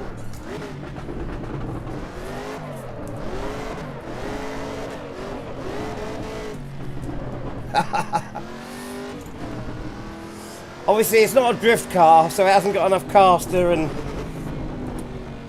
angle to basically drift itself. I've been in drift cars with people drifting no-handed, you know, just throttle control. And I knew I was going off there before I even did it because I didn't turn in early enough. That is my fault. Let's try the hypercar tyres anyway. Vehicle setup.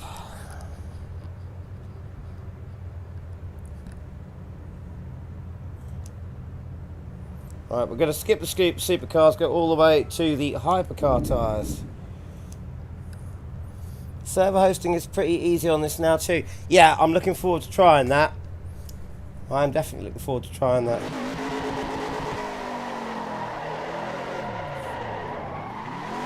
So immediately there, it almost... Did you hear that? It almost bogged down there when I let the revs get too low. I was able to get to very low revs with the road tyres. And also, I'm accelerating there from nothing in second gear. Road tyres I get wheel spin. These I'm not. So second gear like I've been doing already.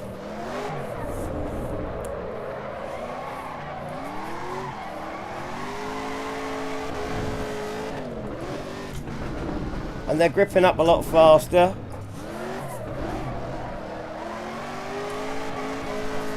So I can drift quite a bit faster.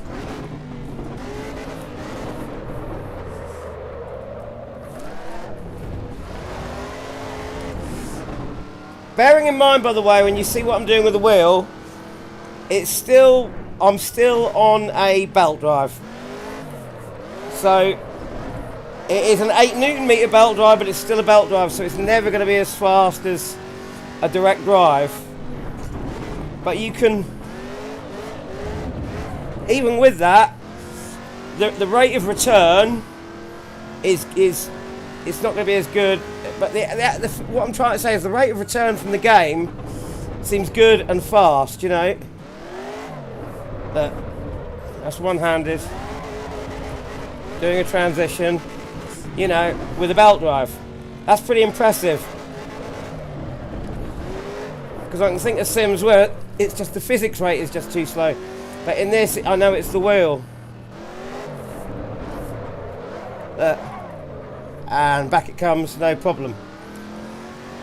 So I'm imagining this with a direct drive, just awesome. But look, straight back to where I need it.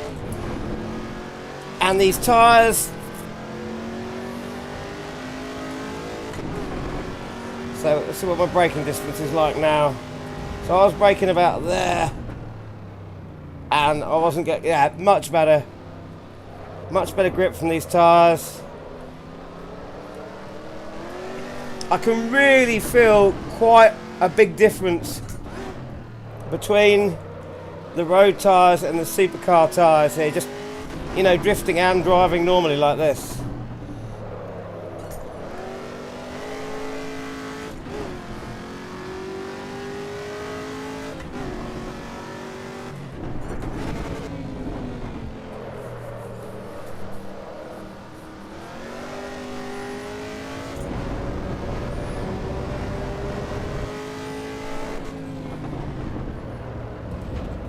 Right, anyway,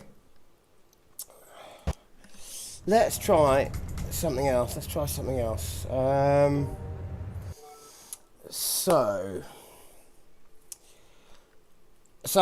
I know what I've got to do.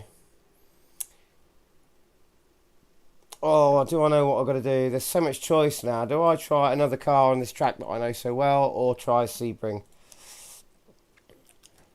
So I've got to try it, haven't I? The new track is Sebring, and I'm not going to go around there with the Camaro.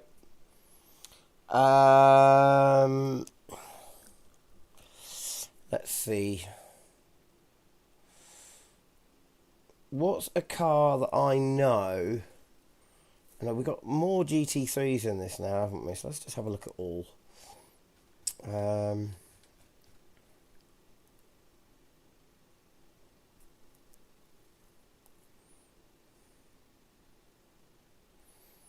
Dallara might be a good choice. I'm quite used to that. I'm quite used to the 911 GT3 RS. Definitely want a track car. This is to be tried out later because that's brand new. That's something I'm just a bit more used to.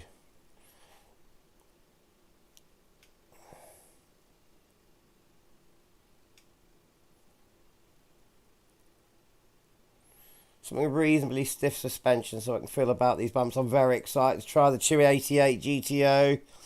I love the look of those. Let's just have a quick look at it. Let's have a quick look at this car. I love the back end on that. Just awesome. Anyway.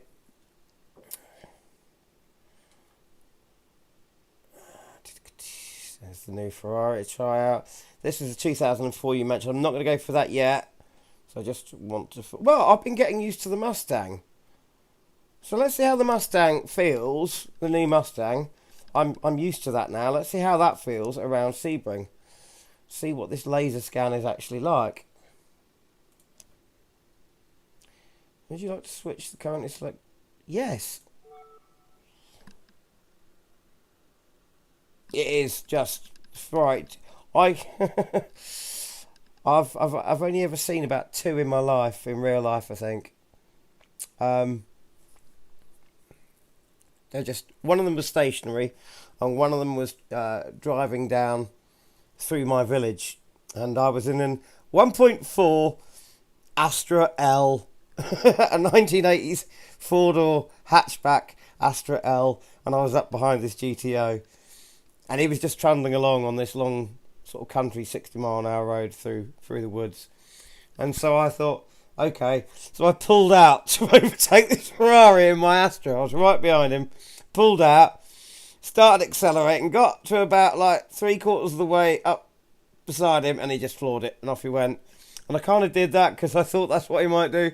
And yeah, it was brilliant. I loved it. Oh, I'm like a little kid in a sweet shop here. Honestly, I'm going to say this now, in terms of just pure driving, yeah. Good, it's good. It's good. It's good. Okay, right, here we are. So let's go out this time on the standard setup that it just comes with. Yeah,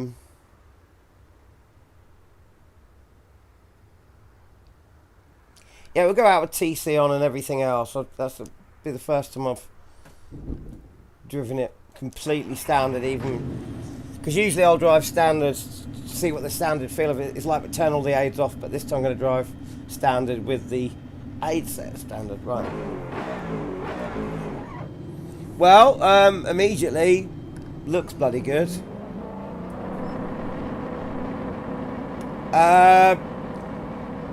Unless that's the pit limiter kicking in, immediately I can feel there are bumps.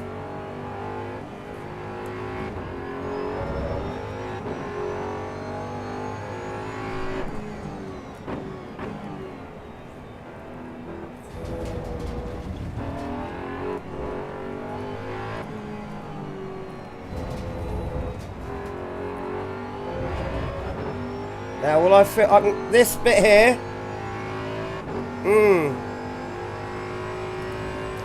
I can feel the surface change there, and I can feel bumps down here, but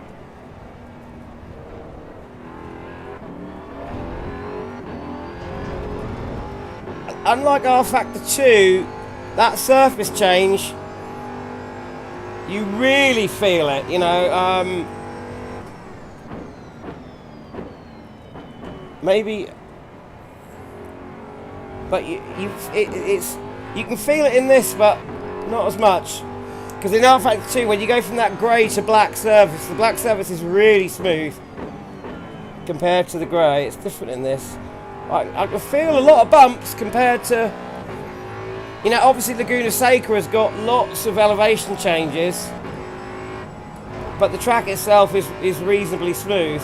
I can feel that this is an old airfield, and I can feel the joins in tarmac, but they're not as, it's definitely not as pronounced as the R Factor 2 version of this track. Curbs feel good and not too overdone. I can feel the bumps coming up here, I can feel all of those. Now, the main one I'm looking for, of course, is right on the inside of this corner. Oh! Yeah, it's there. You can hear it, you can see it. You can't feel it. You can. It's very subtle, but okay, in R Factor 2, you can really feel that bump, and if you're sensible over it, that bump's that's very R Factor 2 just there. Definitely feel the curves, but it just deals with curves really well. You can ride those curves in R Factor 2. You kind of feel the curves. Obviously, it's an older scan in R Factor 2, and those curves they're quite a bit different actually. There's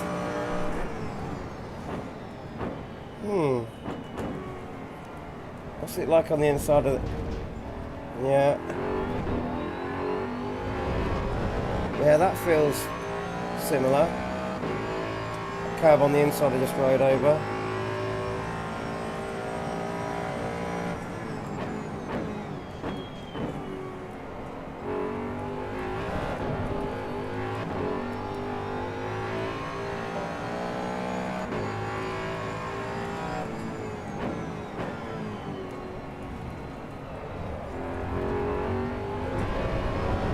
That feels good.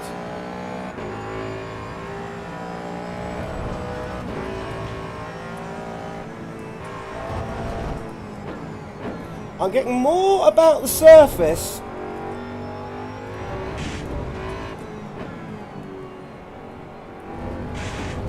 Oh, that felt good. I could I caught, so let's have a look at that. Did I do what I just think I did? I did. That felt so exact. Hang on. Can I get another camera angle so you can see it better what I mean? Is that a good one? There we go. So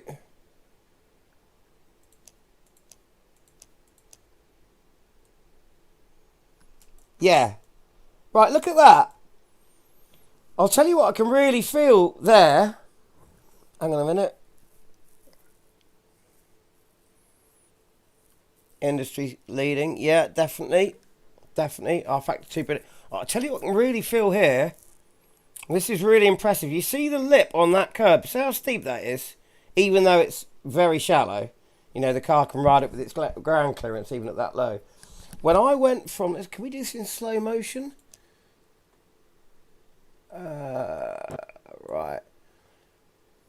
Just when I drove over that curb. So, here we come. We're getting to it now.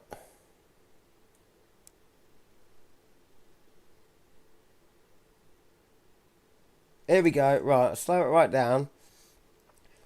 So what I just felt just there, because obviously last time I went round I didn't sort of slightly cut the corner. I could feel the car going up onto that raised,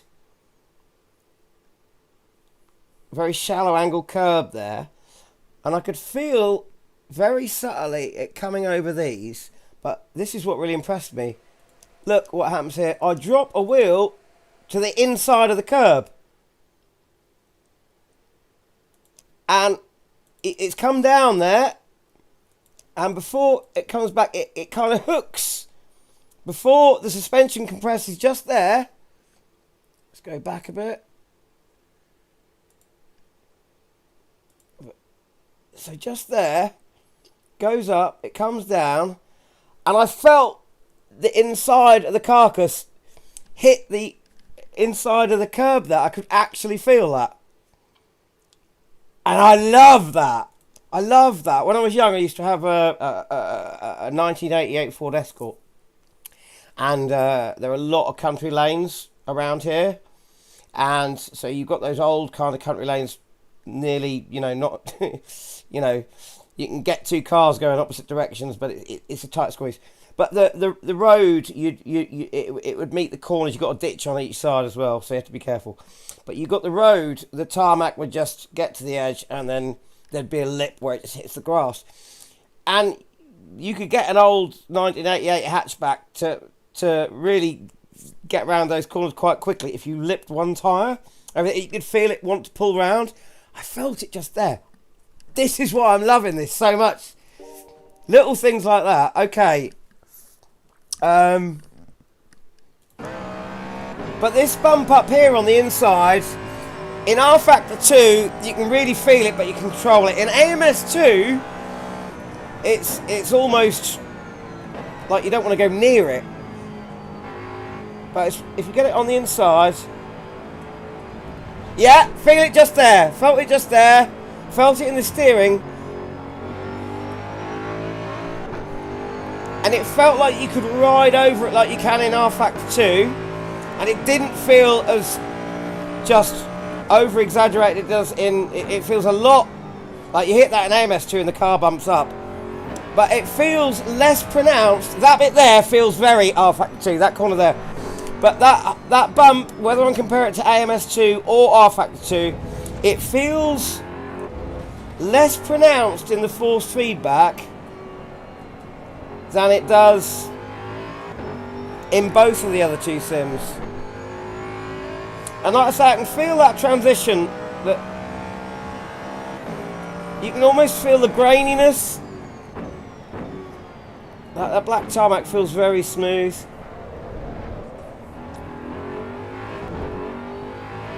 But yeah, that main bump, those curbs feel like what I'm used to. This, sorry, that was good there.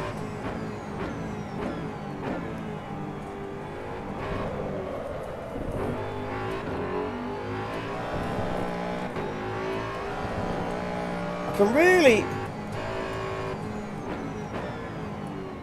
if I stay deliberately to the inside, I can so feel the difference between the grippier and less grippy. That's why I deliberately went off the racing line there.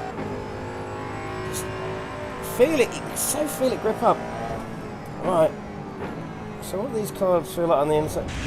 Yeah, again, yeah, I can feel if I go right over those curves, I can just and it sort of does pull it round a bit. This car being so stiff, it bumps it too much.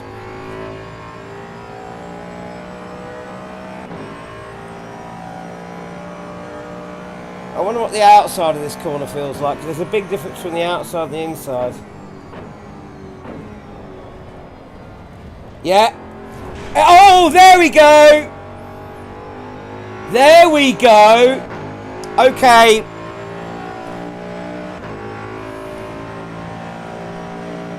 Now there's a big thing.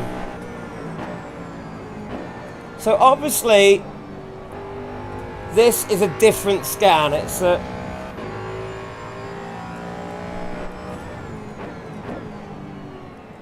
a different scan to either R Factor 2 or AMS 2.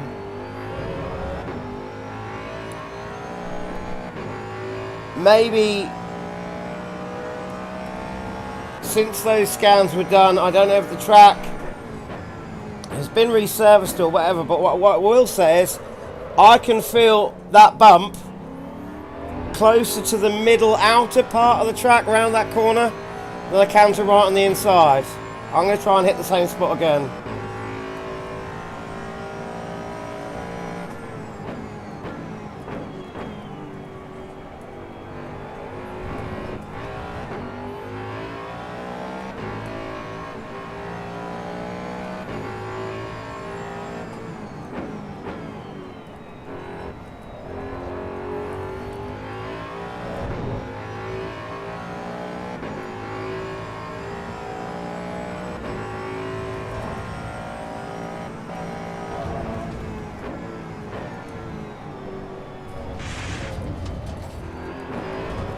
Can't help deliberately going too far over those curbs. I'll stop it.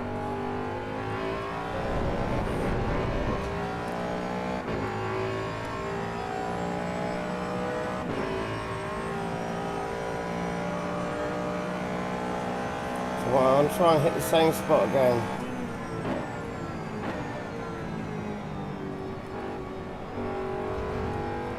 Yeah, there it is. There it is. It feels like that bump is feels like it's in a slightly different place. But now I've found it, it's definitely fucking there.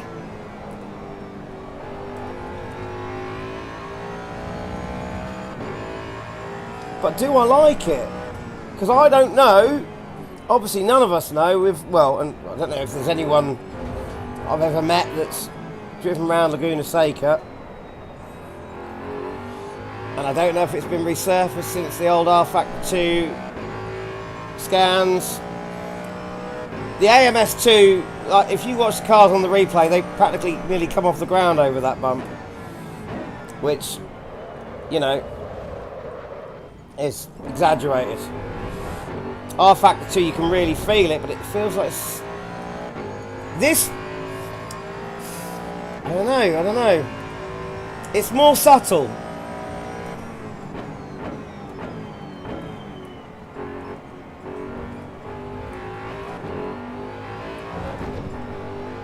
That curb there, just clipping on the inside, unsettled the car a little bit, but not uncontrollably. It unsettled it, didn't spin it off. So many sims, you know, a curb like that would completely spin you out and the car would lose everything, which is just not realistic. It should unsettle the car, and you'd have to adjust your throttle and everything accordingly. That's...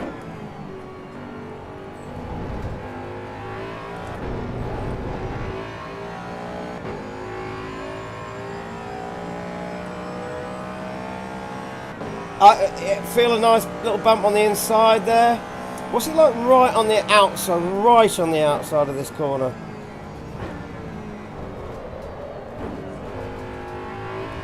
Yeah. That bump on this scan,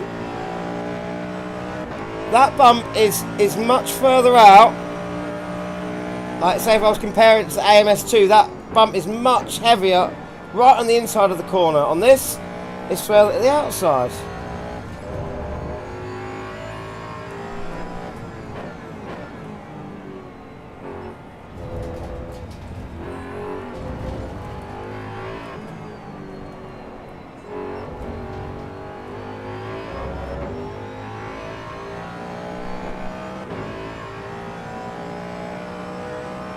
Do you know what I'm gonna... Oh, there.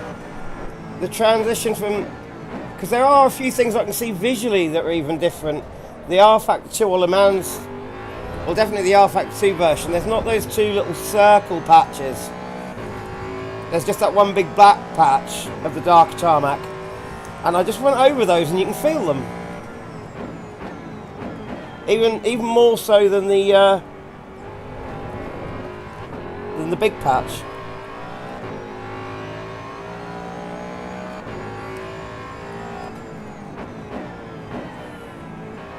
I swear the steering in the FFB just feels so much better. Or the physics or whatever it is, it's just... The car feels better over that outside curb. It's a very subtle curb and it's a bit overdone in other things. The serrations. If I don't go over the curb, if I don't lip the tyre, just get a tyre on there, I can feel the serrations so nicely.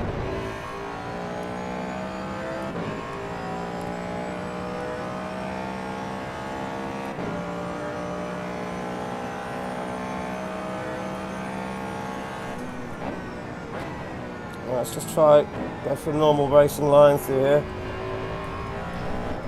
Yeah, it's that bump is much further to the outside of the corner. It's hardly there right on the inside. So I'm wondering if this scan, the actual physical track in real life has changed, and maybe they've can't have resurfaced it. Can they? Oh. One thing I really do wish, tell me what you guys think about this, because I would like to just go back around that corner just several times and keep turning around it, going one way and the other. You can't do this in that. You can't do that in this, because in practice mode, if you go the wrong way, it'll send you back to the pits. I need them to turn off, in practice mode, turn off all flag rules. Have the option to turn off all flag rules. You can really feel a bump on the inside there.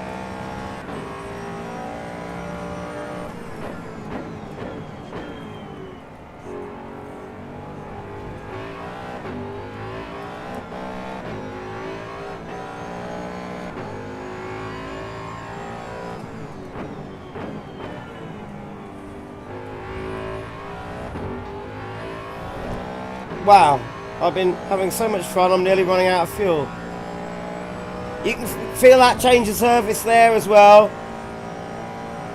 It is there. It's these bumps and changes of surface are right, you can feel all of them. But they're very subtle. Maybe that's to do with what they've done with the suspension, because it's just, nothing feels overdone. But that bump, that's different. That is, it's much further to the outside of the track.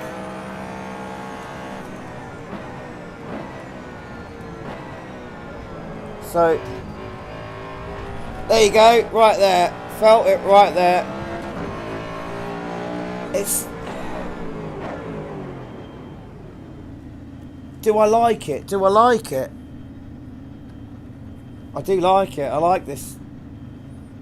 I don't know. I wish I could.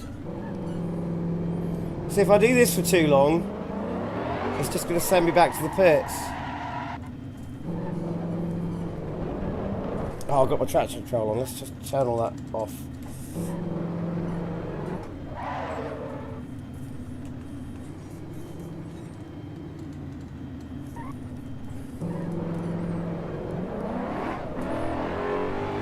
I'll have to stop. Go. Stop. Because if I do it consistently, it'll just send me back to the pits. I want to see if I can see it.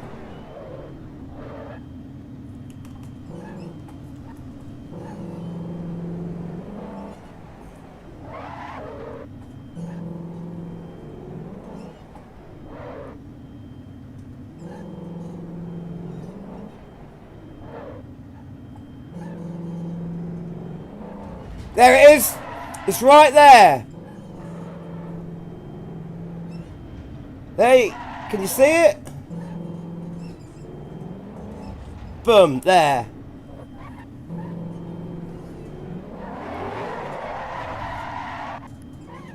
So it is right about here.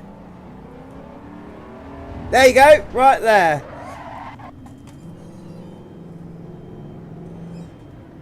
Look at that. Boom. But you go to the inside.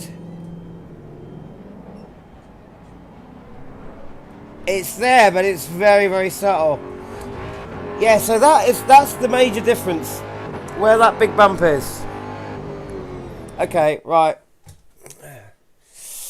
Let's come back to the pit lane, because what was SMG asking for? It was the...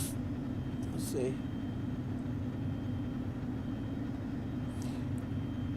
The F2004 you wanted, so let's try that.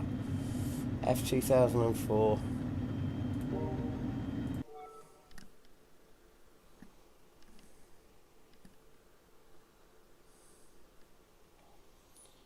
Right. But I want to take that to a different track. Let's see now.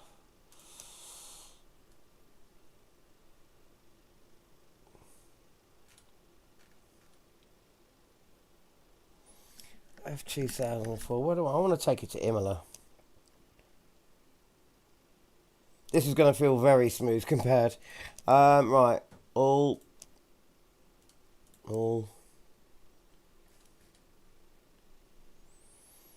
There we are. F2004.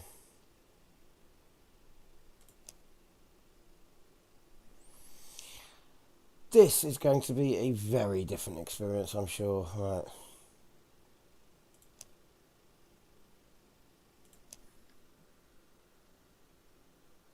Yeah, always loved Imola. Who doesn't?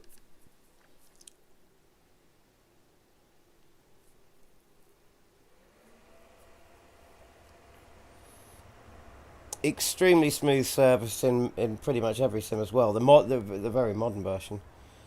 Right, let's have a look here. Traction control's all the way up to 5. Okay. Let's go out with the traction control on. This is probably going to scare the hell out of me. Okay.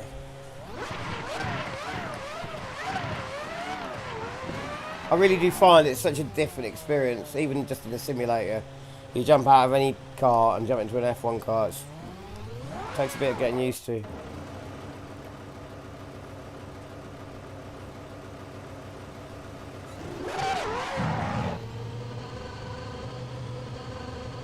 Okay, that was weird.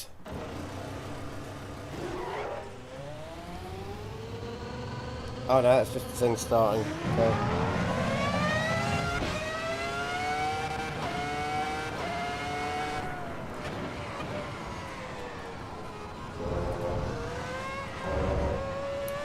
Wow.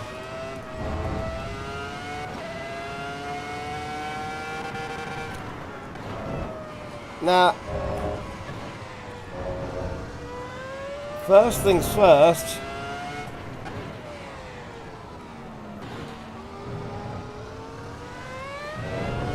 Obviously, you can feel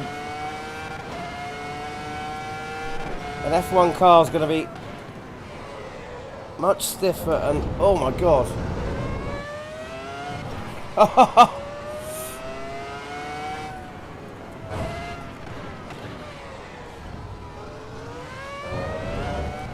This track is so smooth compared to Sebring, but I'm feeling all these little micro bumps. I wonder, I'm going to go back to Sebring, because obviously I tried that in a GT3 car. What's it going to feel like in this car? And then I'll know if there's a problem with it or whatever. Hey, okay, right. For science, exactly.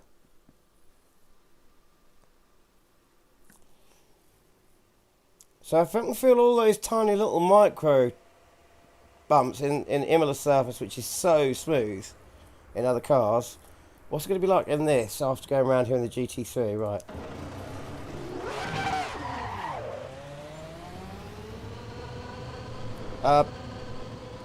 What is that? Is that the pit limiter or is that the bumps? That's...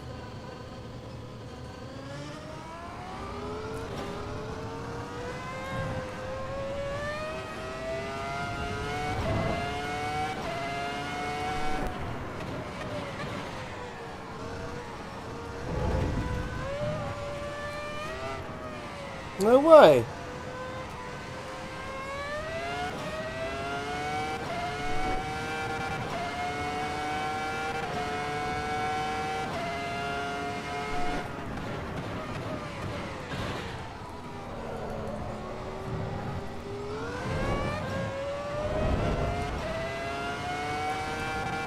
We'll feel those.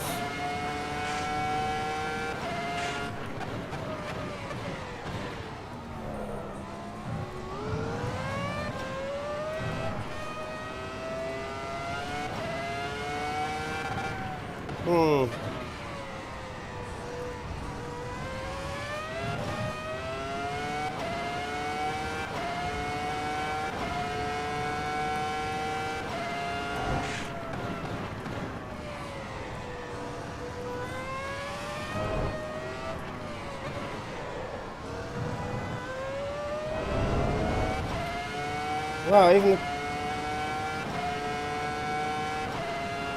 Okay, this is weird.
Okay, there is something weird going on.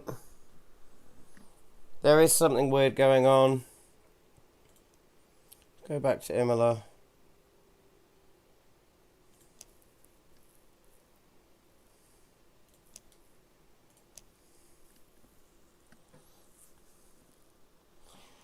I think, and I hate to say, I can't, oh.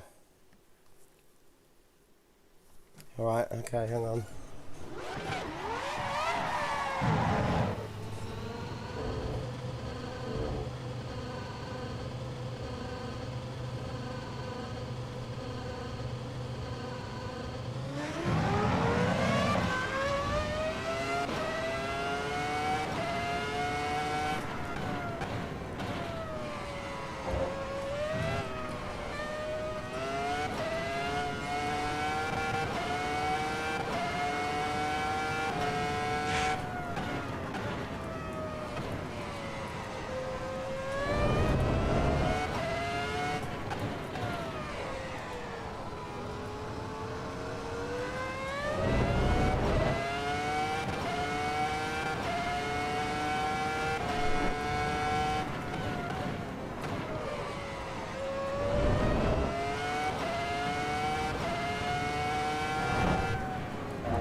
now I'm even more uncertain.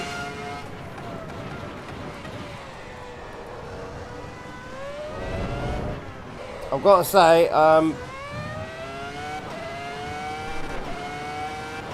this is not what I'm thinking about. I'm just, the way this car's driving, I love it. The brakes feel fantastic.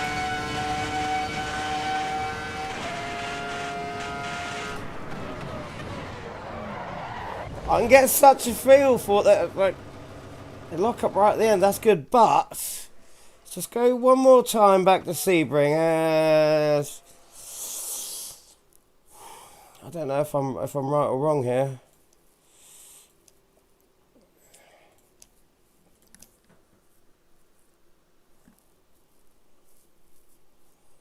I don't know.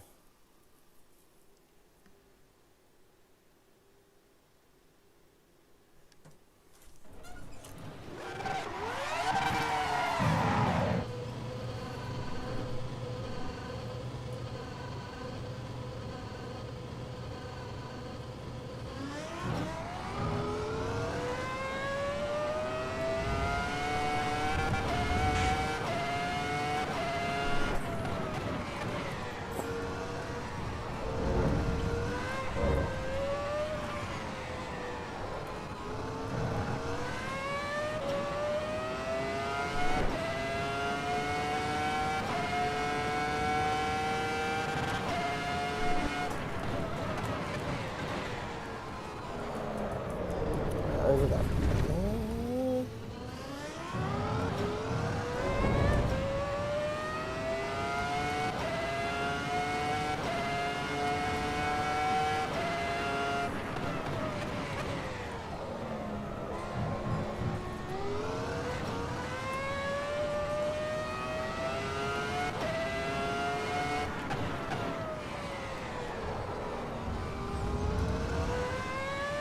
Quite a bit there.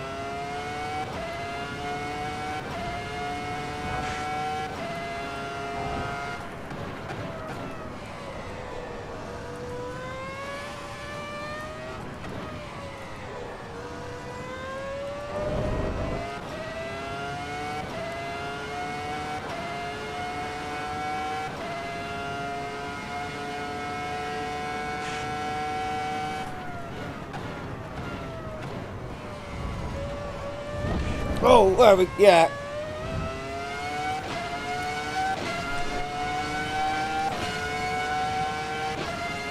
Okay, it's a bit weird that I was expecting in an F1 car a huge difference between Imola, the feeling of Imola and Sebring, and yes, I mean, as you can see, that big bump around the corner there did unsettle the car, though. You saw me have to correct. But it's weird. It doesn't feel like night and day. And, you know, with other sims I use, Imola and Sebring feel like night and day surface-wise, especially for an F1 car. So, yeah, that is... I don't know. God.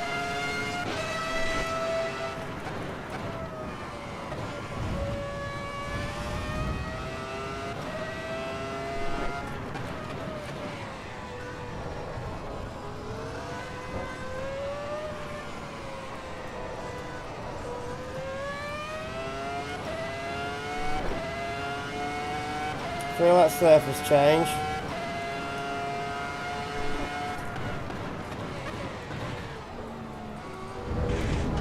Oh, that, yeah, you can feel that curb now, that sausage one now, if it's it.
Quite grainy and bumpy down this main straight, or grid straight.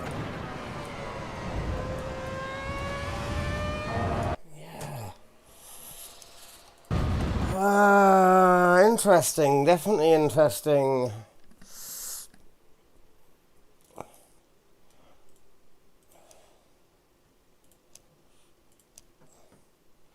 One more time and I'm going to make a decision just here. That's really odd.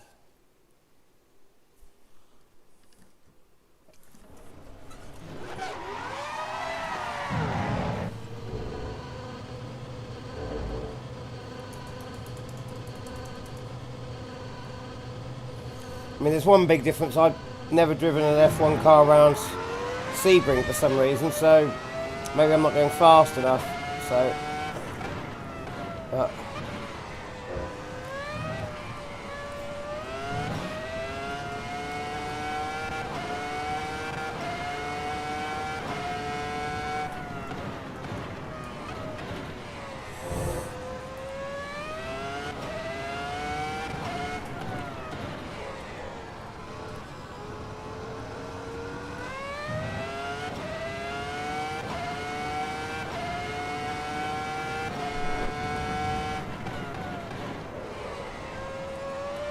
I'm deliberately staying away from the curves. I just want to get a feel for the road texture.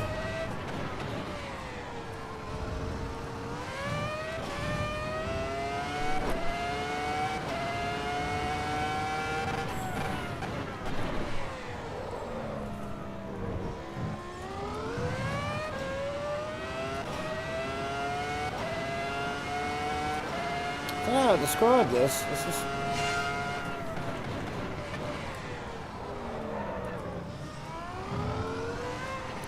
Go over this curve deliberately.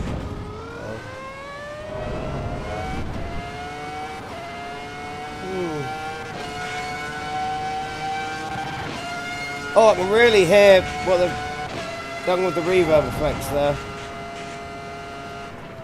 Big difference between out in the open and right next to the wall. Okay, here's what I'm finding. I can feel the tiny little micro changes, like the grain, almost, at Imola. It feels smooth, but you can feel these tiny little micro bumps, the grains. I don't know. Sebring, I can feel the bumps at Sebring, but they're just...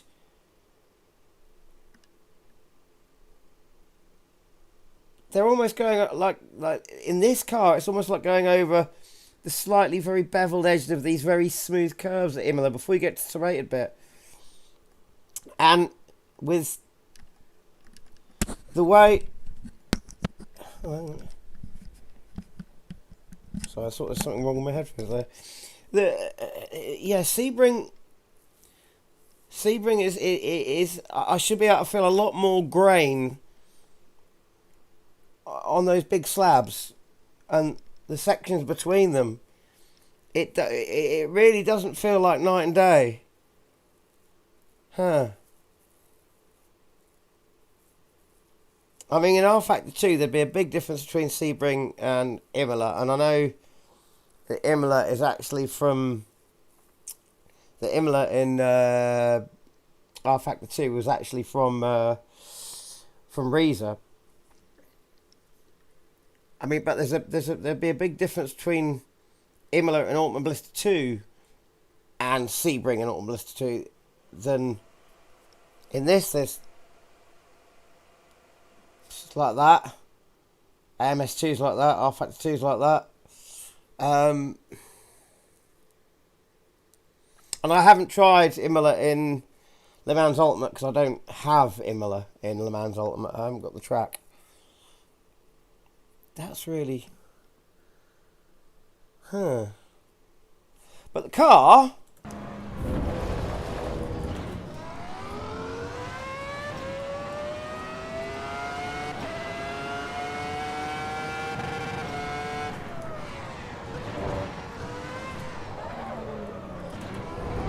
I'm deliberately trying to see how close or beyond lockup I can get.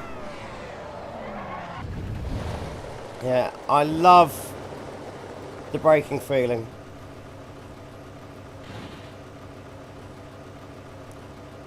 I love the braking feeling.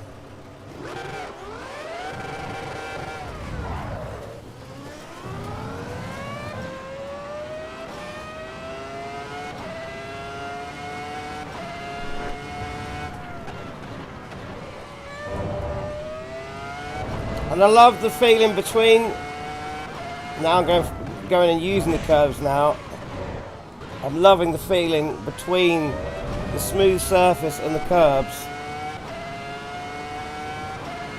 If I intentionally sort of use them.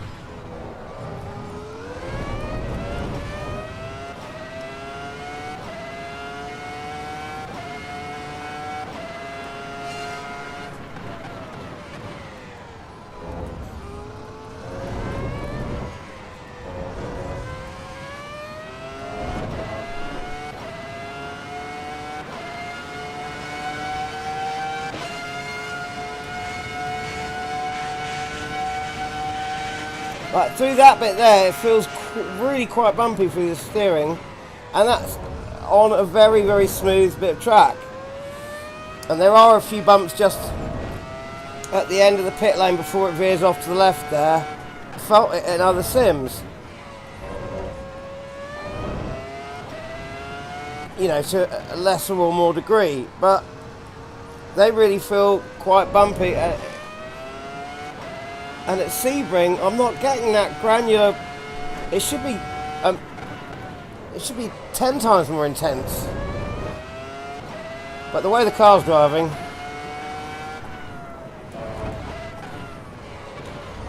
wow, you can really turn in under braking, but so stably.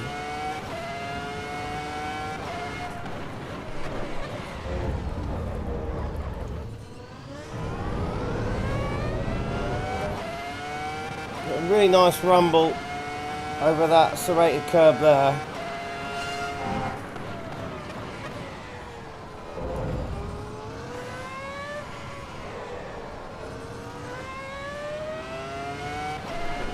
I wonder what it's like with the traction control off.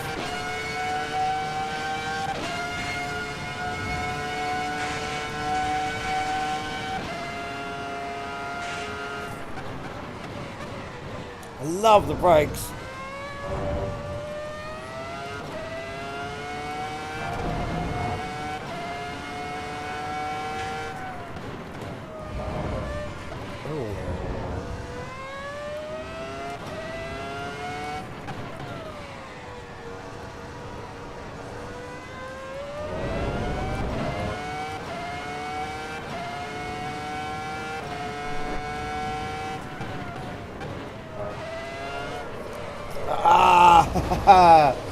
There we go, that's the traction control off. I've just got to go back to Sebring one more time in this car.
Saw quite a few bumps there.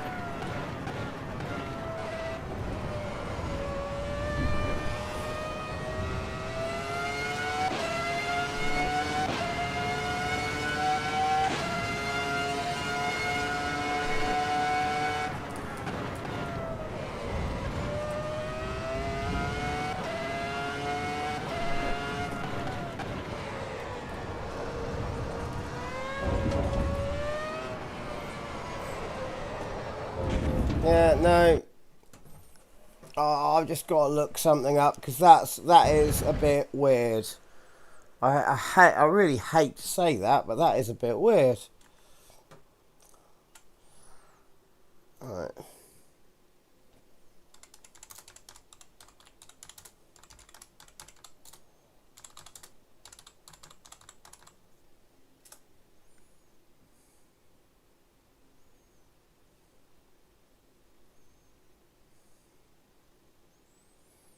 Minor safety upgrades and small patches of asphalt were added periodically to the iconic rough 80-year-old concrete from World War II. But its reputation as a punishing historic track is still persistent.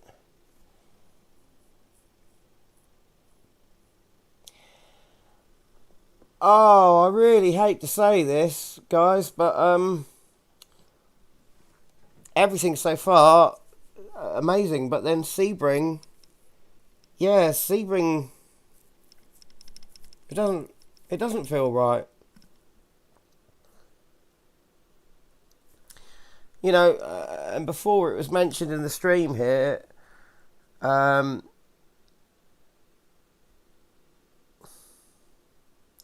I'd already seen, whilst I've been away, because I've been visiting my girlfriend, she's 45 miles away. Whilst I've been away, I have looked at the odd forum, you know, when I've had my phone out, and I've seen comments, a few comments until I think SMG mentioned it, that people had said Sebring's too smooth. It is. It's Sebring, yeah, it doesn't feel right. It doesn't feel right. That's a bit shocking, actually. I mean, the driving dynamics and everything feels good, but it feels like it's almost been a resurfaced track or something. Huh.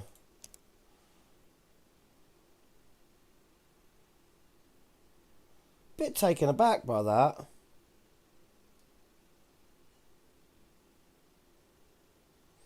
I mean, I wonder if I take that same car. So I tried Imola.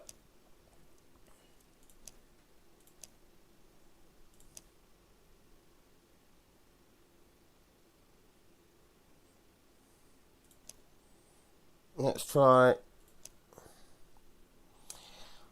I mean,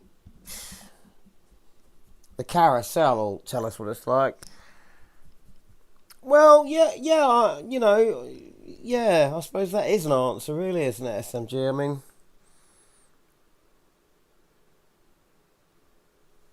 well, yeah, it's.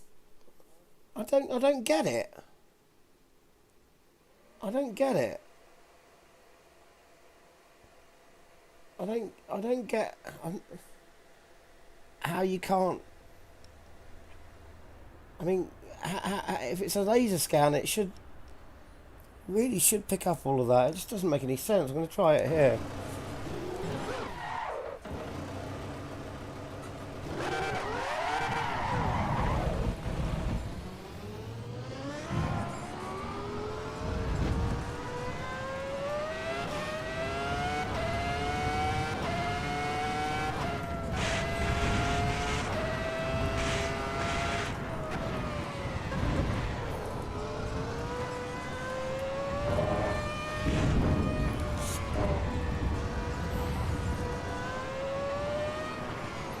I mean, the thing is, I'm wondering if it's...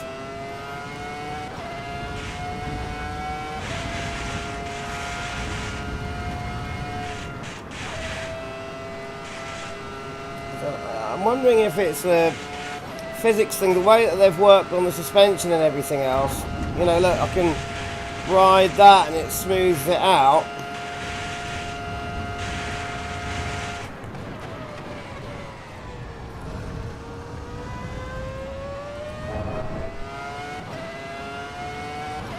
But nothing seems over-exaggerated.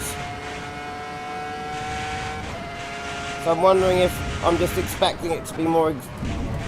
There we go. How did that... How did I get over that curve?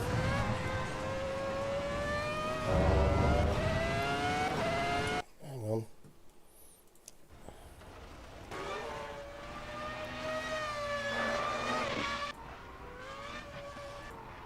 Where is it?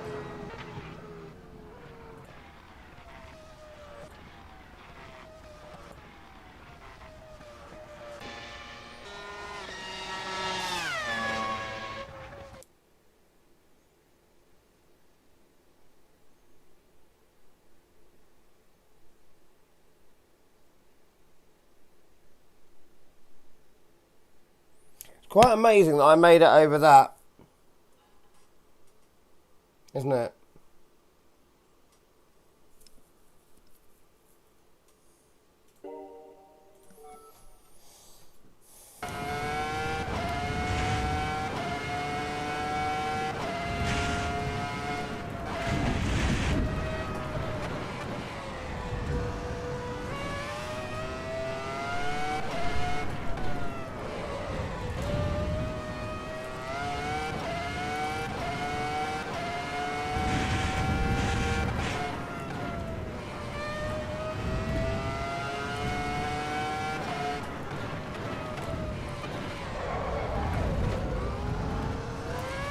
I've got a feeling, because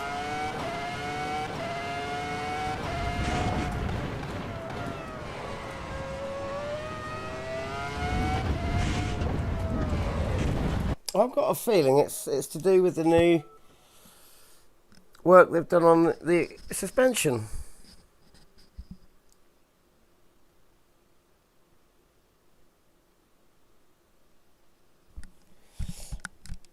Because not even the Nordschleifer feels that bumpy. It might be... I don't know. I'll try Sebring in a different car.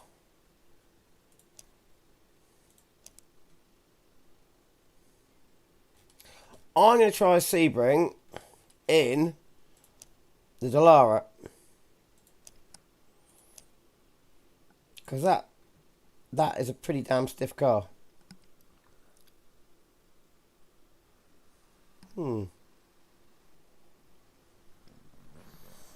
Just going to refresh this for a second.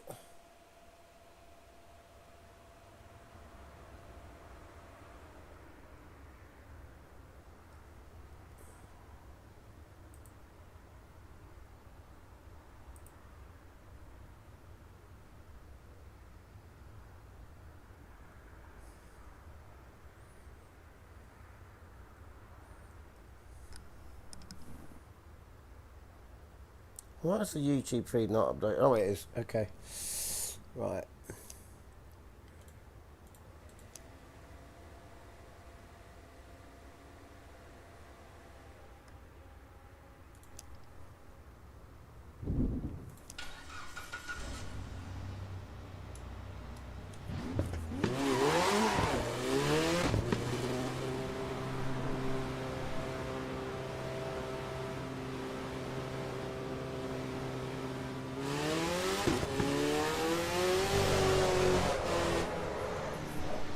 Cold tires.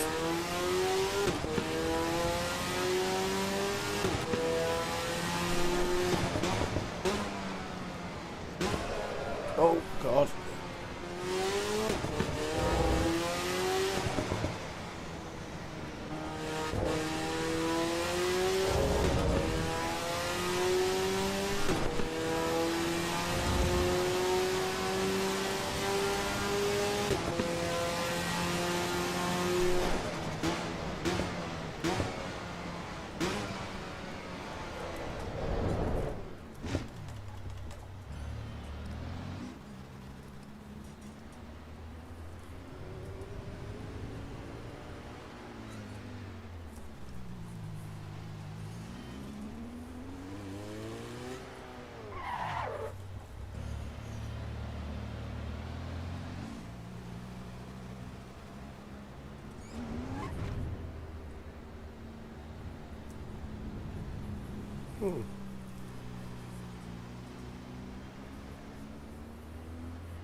So it might look a bit odd what I'm doing at the moment, but there's method in my madness.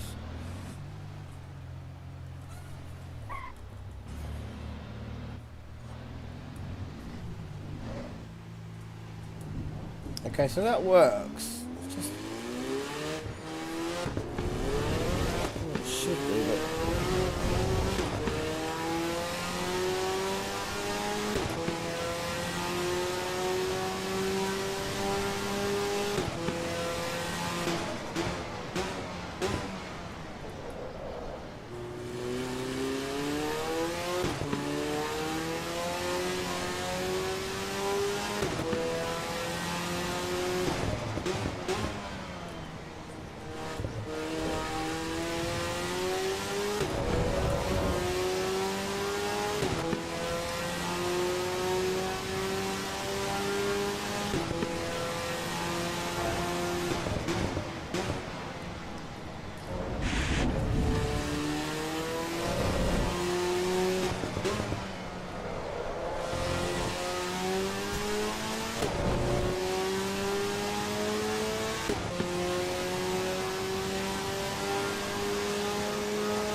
It's almost, I mean, I can feel all the bumps, but it's almost like I can see the effect of the bump more on the car, and I can feel it through the force feedback. I can really feel it there at that corner.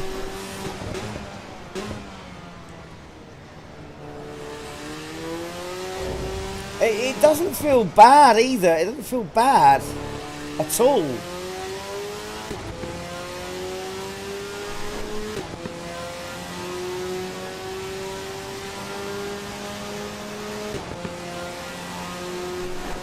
It just feels...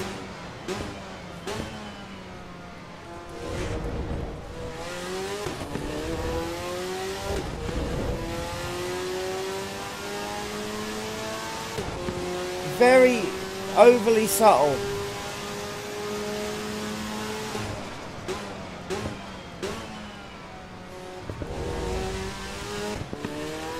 I mean, if I take this car to Spa...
Oh, whoops.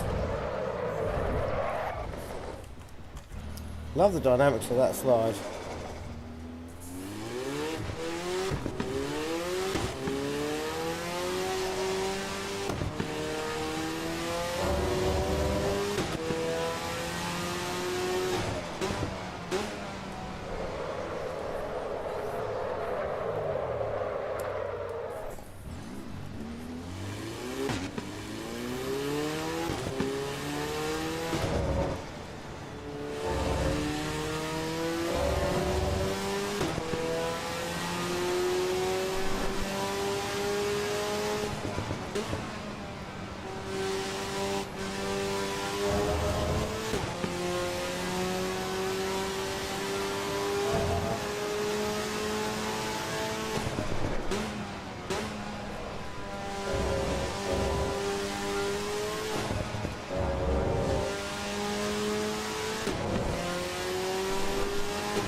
Yeah, Spa seems like super smooth now.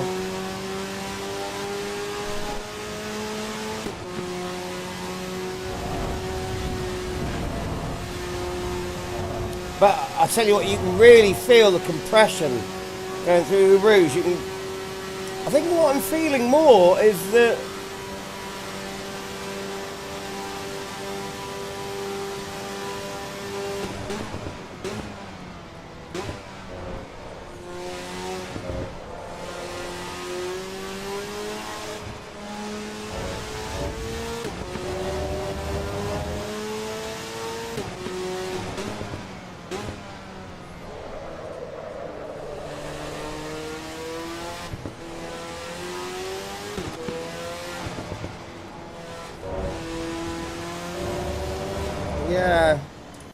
yeah, I think what I'm feeling more is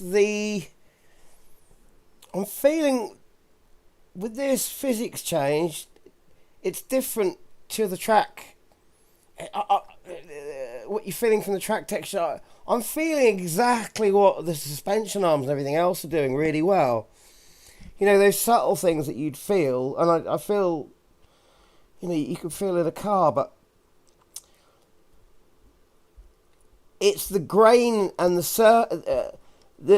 surface feels super smooth and there's no bumps, and Sebring there's definitely the bumps, but there doesn't seem to be any graininess at Sebring, and obviously it's littered with bumps, and on a lot of other sims it feels a lot more grainy. The surface feels a lot more grainy, and it's really a small difference here.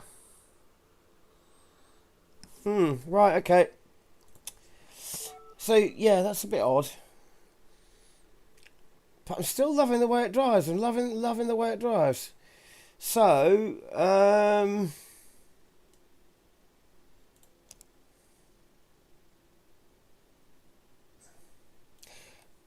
right. So I am very used to this car at Nuremberg. That is one thing I definitely wanted to try.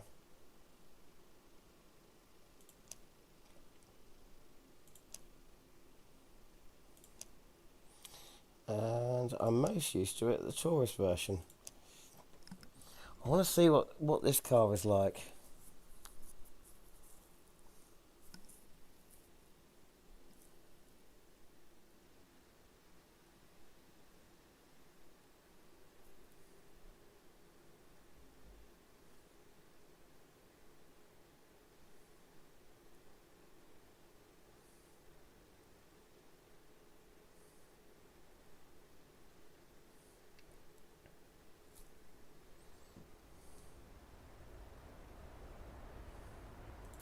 So, the way I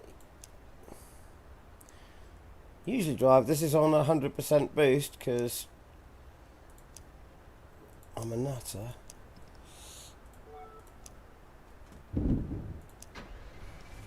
Right, okay.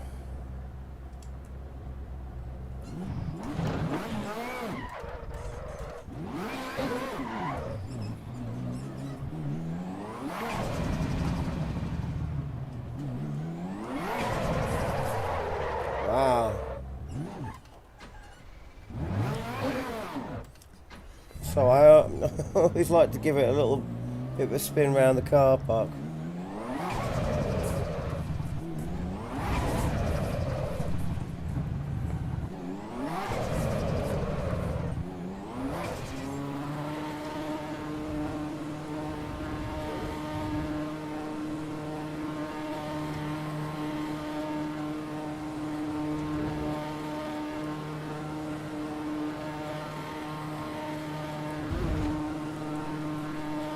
I certainly felt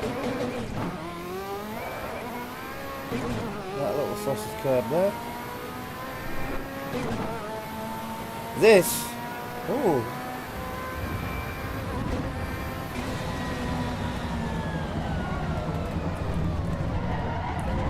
whoa, oh, this feels a bit different.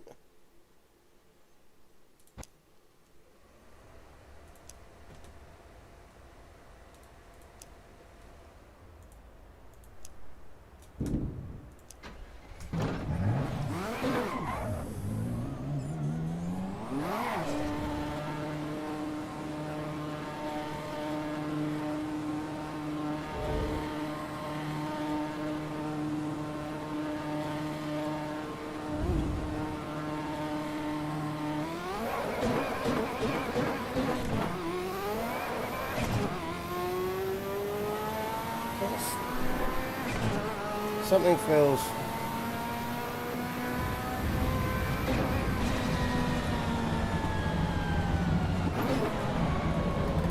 Ooh.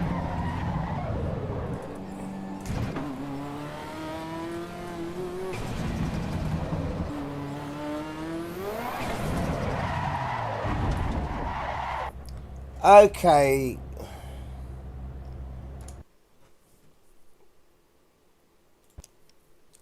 This car feels weird, and I'm very used to this car.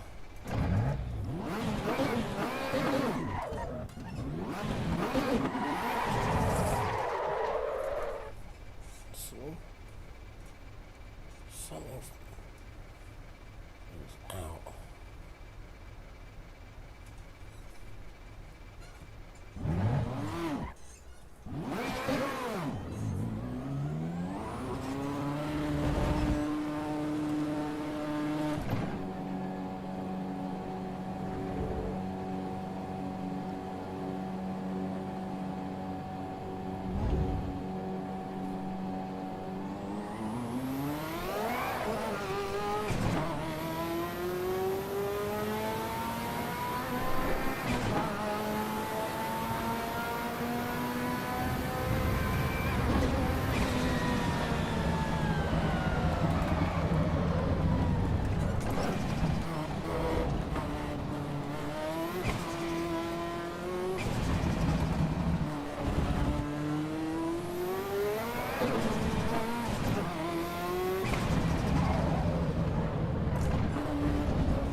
No, I've just forgotten how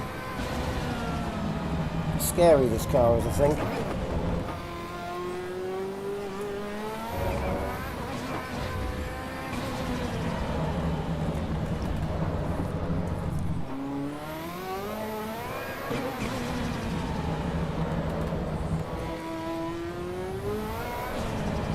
Oh.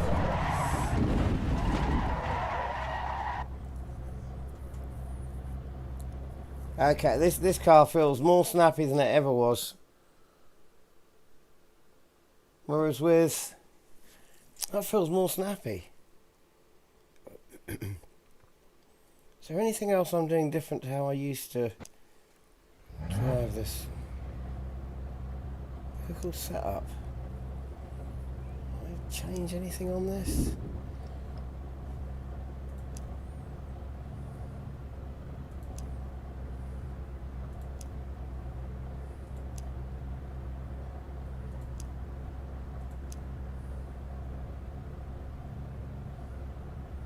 Has the setup of this changed?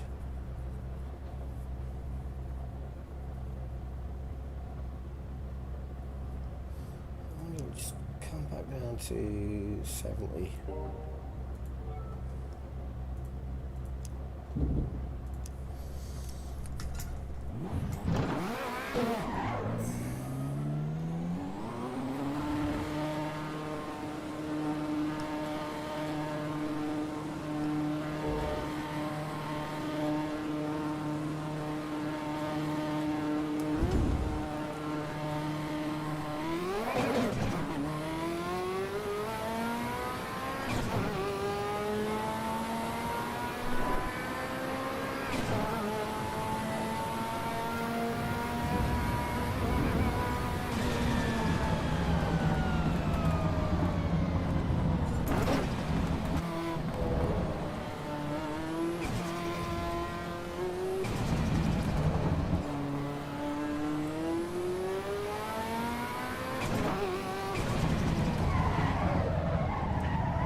Oh no! Nearly.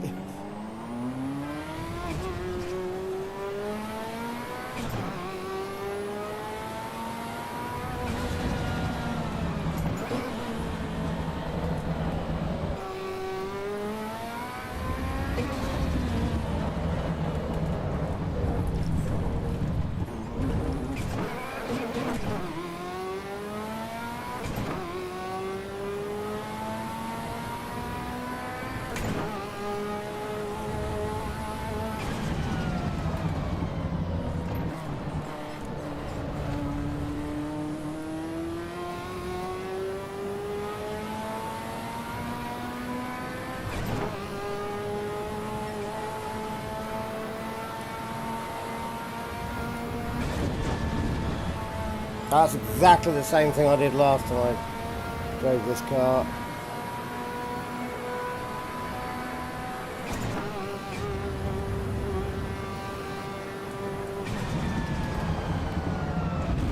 That's not.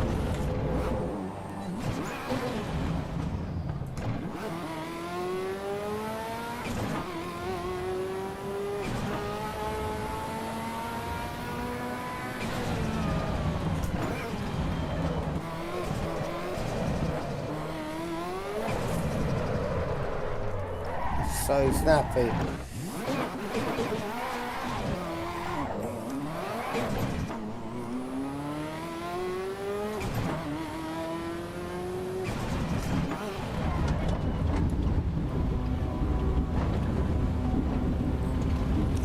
See that bit there, that's what Sebring should feel like. Feel a bit more like the carousel. With those big concrete slabs.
Really feel that.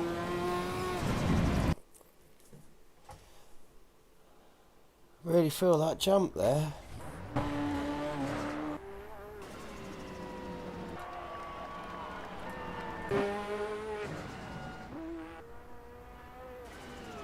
That right there, could definitely feel that. That landing.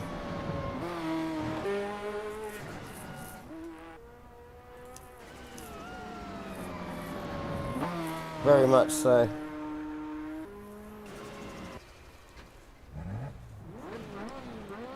Oh yeah, yeah, I do enjoy the nods in this car, that's for sure. Can I resume without crashing? Wow, look at that.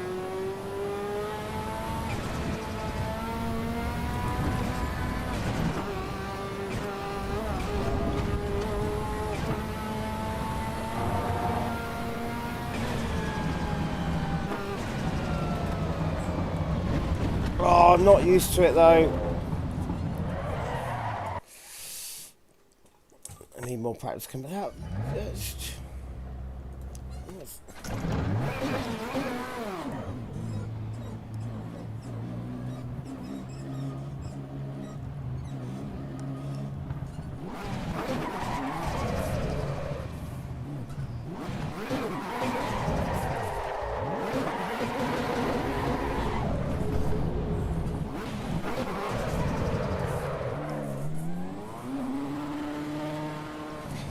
Okay, so it is still controllable.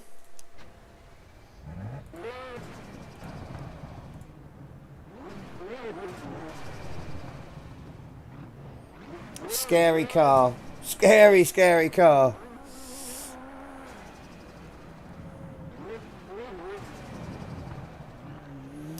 You know what? Going around the carousel in that, it almost feels like you get heavier vibration going around the carousel. And I know you're under compression when you go around the carousel.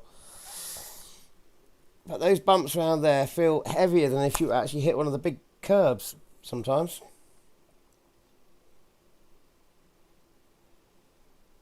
Almost like the wheel's clipping, and I know it's not because of the force feedback.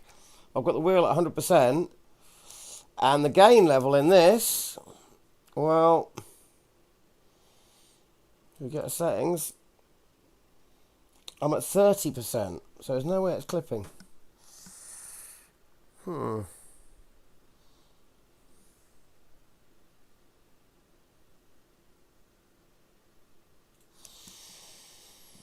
Okay. Right, I want to do one more test. I want to drive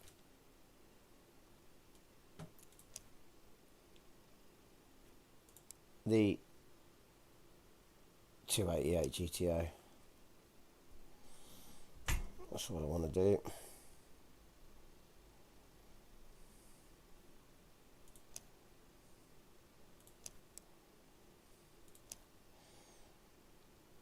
And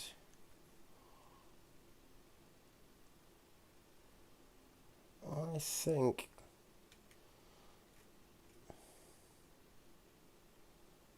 don't know why, but I want to take it to COTA.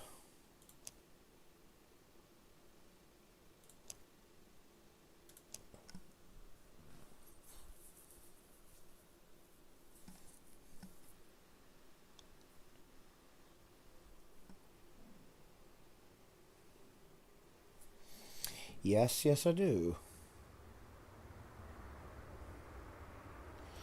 So,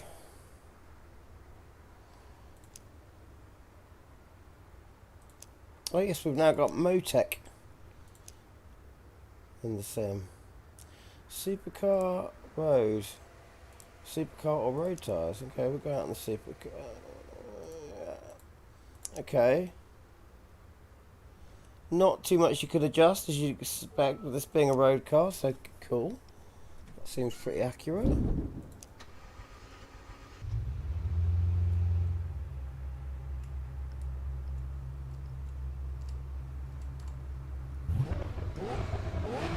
Oh, what a sound. Okay, my wheel is only 900 degrees, so I wish I had it's 900 degrees. This car has got, I think, a 1080 lock, so I can't quite match the steering one-to-one, even by changing these settings, because my physical look of the steering wheel is only 90. But hey-ho.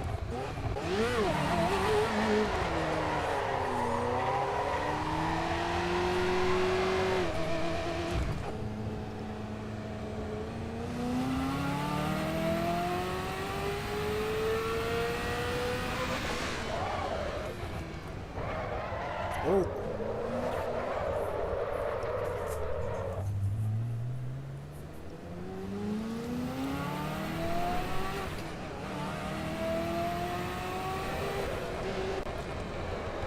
Quite understeery there.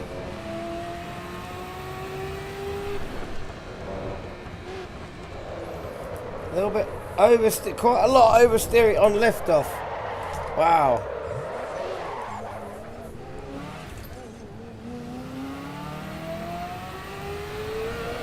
Bit of lift, a bit of oversteer on power there. Nice.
huge difference to the F40 this is.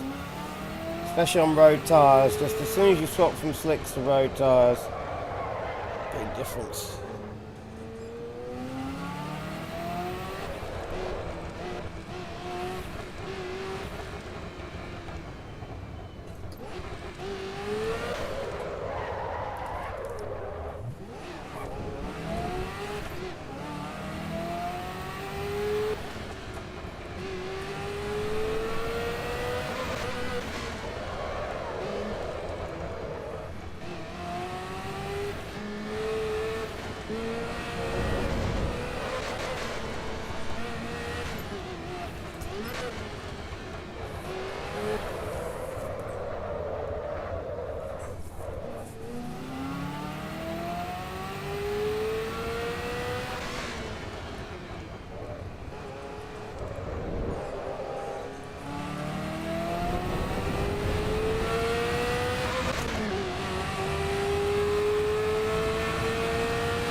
Very different feel to the, well,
I do like the fact that in AC EVO you can't just hammer that throttle down, hammer that brake down. There's, you know, you can use feathering and you can feel it, and you can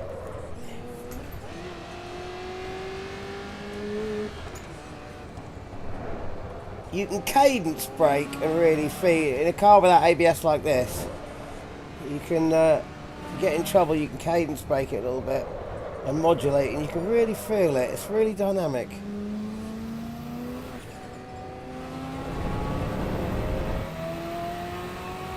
But I have to say, after the F40, the 288, I love the way it looks, but it does feel so slow after the F40. The F40 is just mental. Well, the F40 LM, because of course it's not the standard F40 even.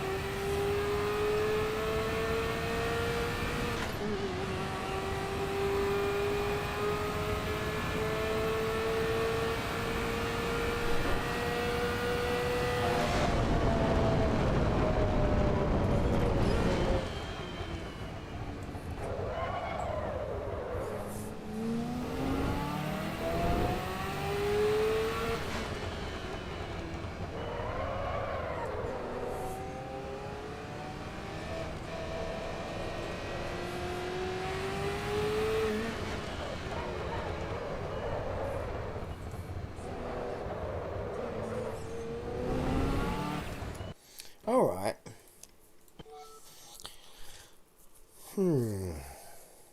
So, wonder what that feels like around the Sebring.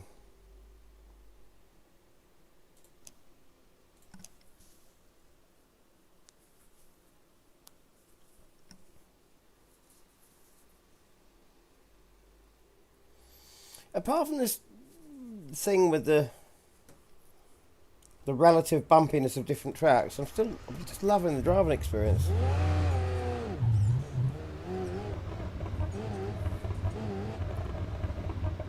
So you can see there that you can see the car moving up and down visually. So you know those bumps are there.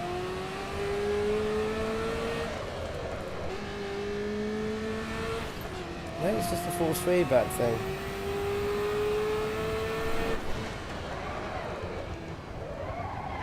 Oh my god, oh my god, oh my god.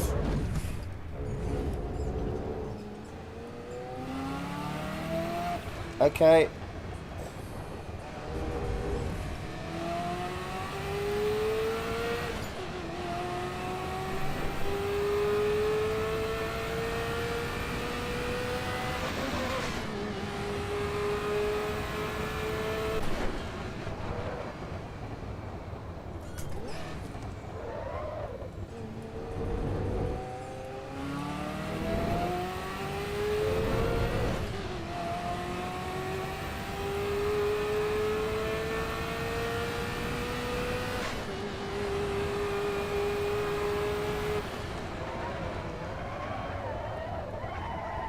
Crikey.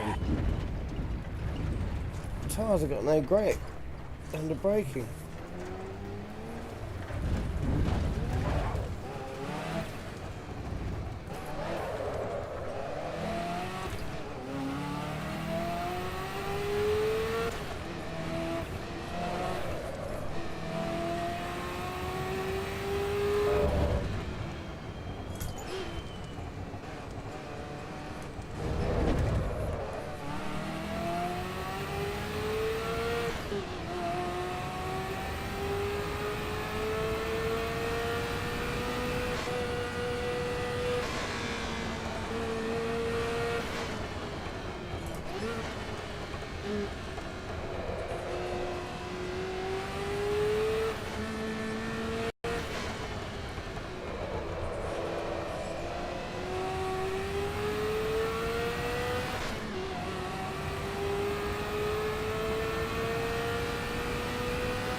Jesus.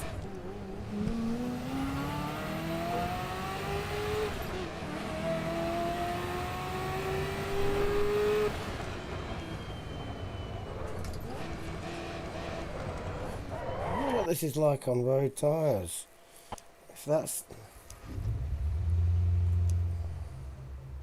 supercar and road.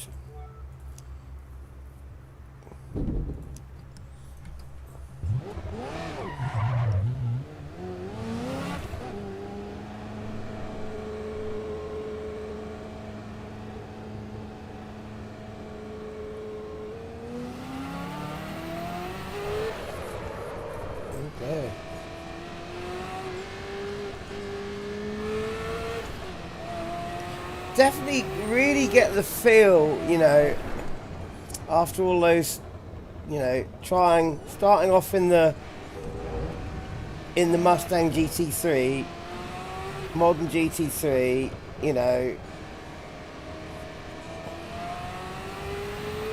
even the modern Camaro being a road car, and then the F1 car, which is just completely ridiculous, and then the modern track day. That's just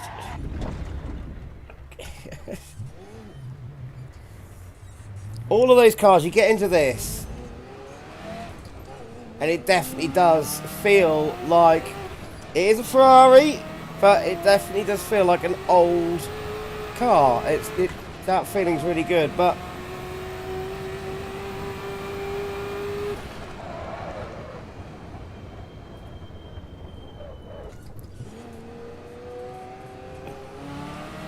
so much easier to. You've got to be much more careful on the brake with this. It's just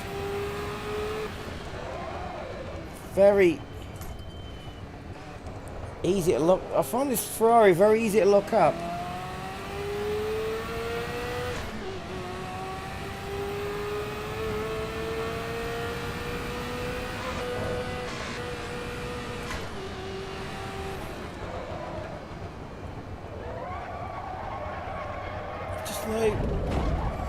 That just feels like no grip whatsoever.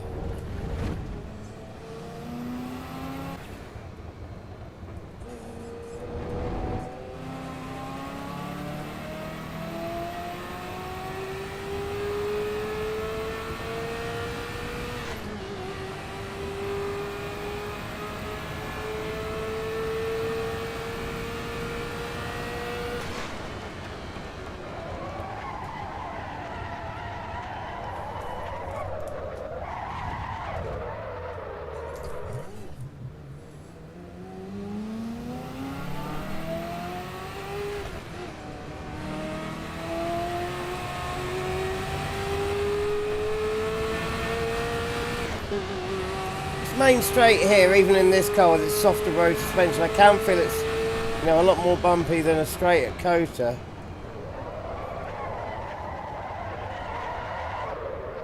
But it's still quite subtle.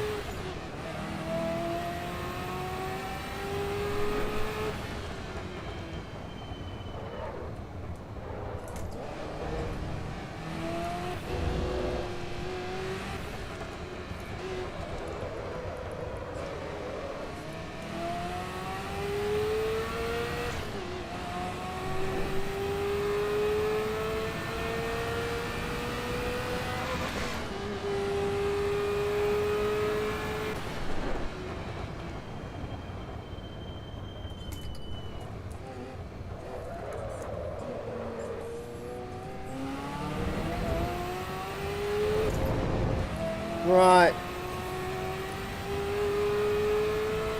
You know what, I reckon to sort this car out. Let's go back on to the tyres. Get back to the supercar tyres. Is there anyway? Brake torque multiplier. Bring that down to 70. 75. That seems like a bit extreme. 80.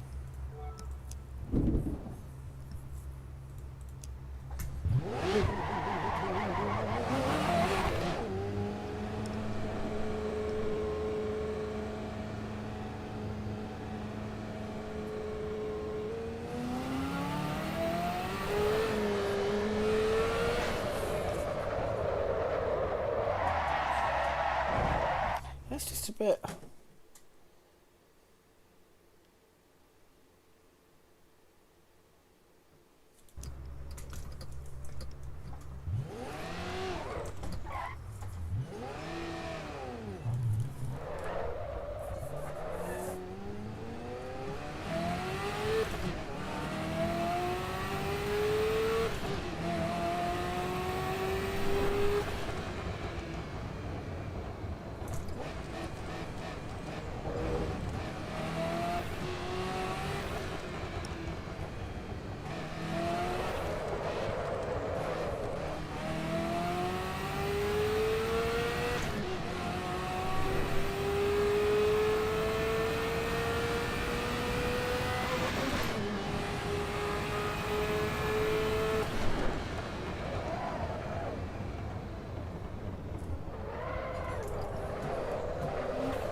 Let's see if I can play with this a little bit.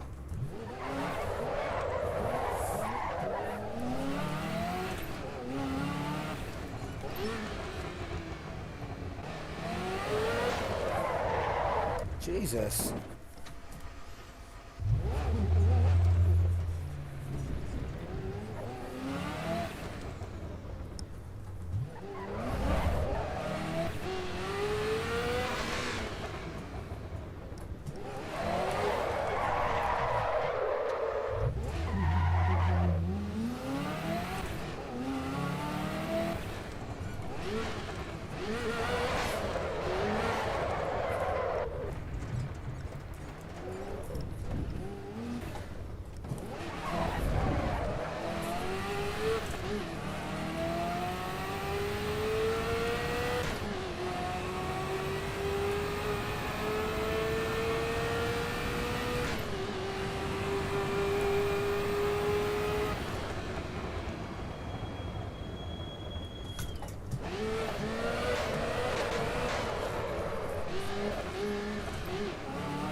Does feel like the steering's a bit slow in this car.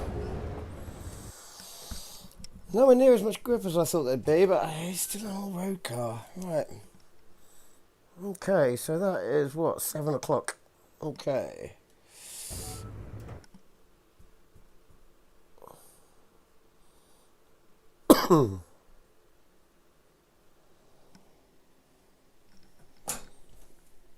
Oh, nice and sunny.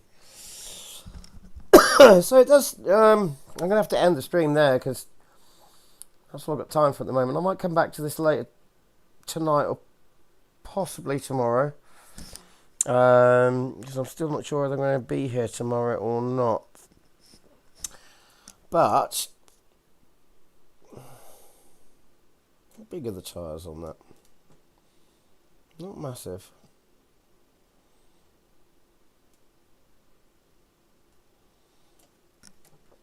Overall driving experience really, really good. Really good. But Sebring's odd. That's for sure.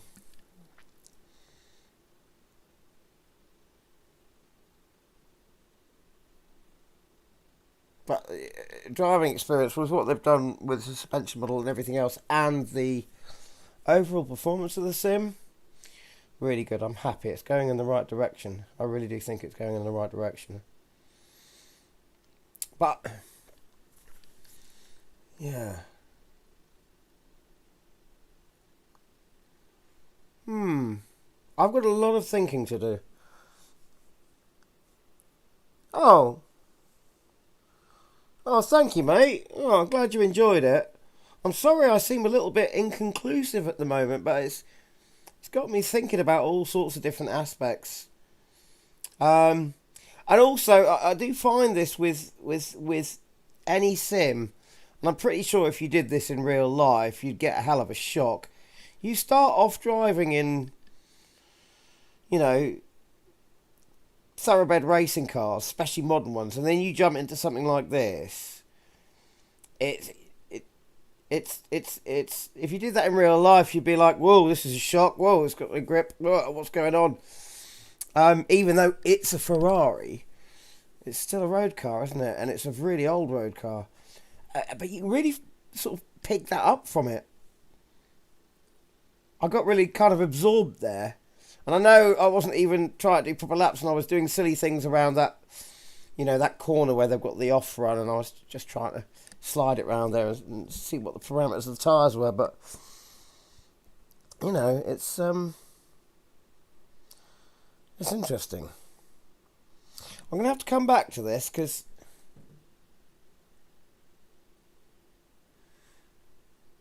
right, there's one more test that I've got to do before I completely finish up. And it's going to take a couple of minutes. If I go for quick race. Oh! Holy shit. Hang on. Okay, that's because it's a different car and track. Right, choose the right car and track. Road. No. Where's Toyota? This is the one I always try this with. Okay, change the track to the Nordschleifer. Quick race. All the cars as possible. I just want to see, and I'll be starting from the back. My benchmark test for the graphics, or the frames per second, if you like, is I always set up this exact scenario every time. It's as many cars as will be allowed at the Nordschleife or the Nürburgring Nordschleife layout, and I just see what the frames per second is at the start. And previously, you know, it was pretty poor. You'd be getting like 40 frames per second. With the new update,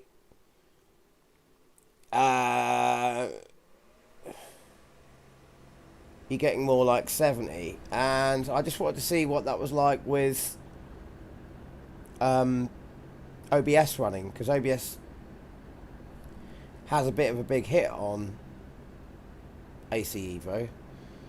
So that's running at 66, 70, even with OBS running. But will it change out on track? So 58, 60, 58, 55, 60. See if it stays smooth.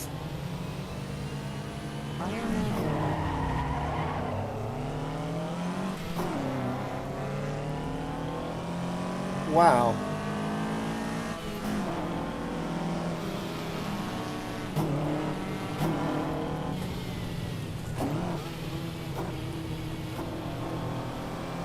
Wow, that is staying at a smooth-ish. It's just dropped from 60 to 55, back up to 57, but that is running at a very acceptable frame rate. That's around 60 frames per second. That is even with OBS running. So blatantly, what they've done with the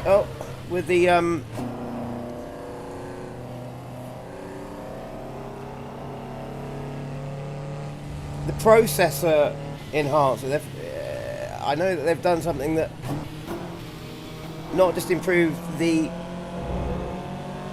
graphical efficiency as in frames per second, but they've done something that improves the way the processor handles things.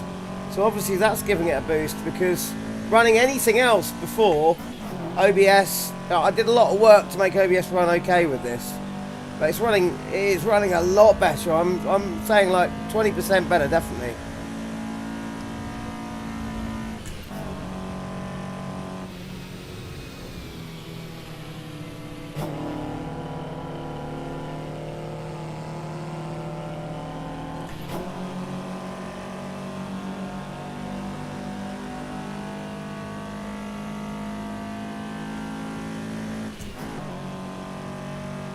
This is running so much better.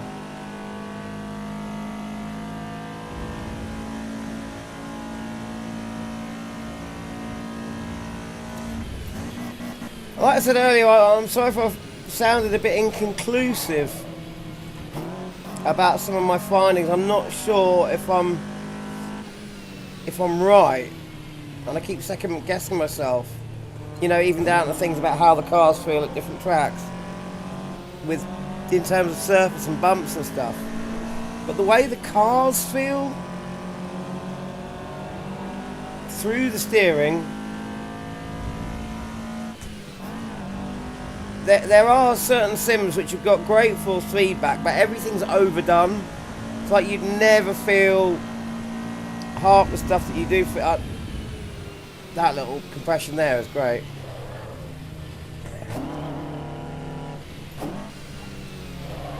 You'd never feel half the stuff that you feel sometimes through a normal car wheel than you do through the sim wheel, but So there's none of that overdone stuff in here. However, there are little things, you know, it's not all positive. I did go over a massive, that curb just behind us there, before you go into the left-right. Coming off the big, long, fast bit, the straight, going over the big curb. I did that in an F1 car and didn't end up stuck in a wall. So that's a bit odd. I don't know. I don't know. And I don't want to sit here and tell people I've made this conclusion after a relatively short time playing it, because I don't think you can do that, because you drive differently at different points in the day, at different temperatures and everything. So you can't just say I'm going to jump into a car and keep doing these massive changes and having something conclusive. But anyway, I'm going to hold it here for the moment. I might come back to this later tonight or tomorrow. Thank you everyone for watching. I hope it's been informative, and you've not minded my waffling. And you know, cheers for joining me. Thank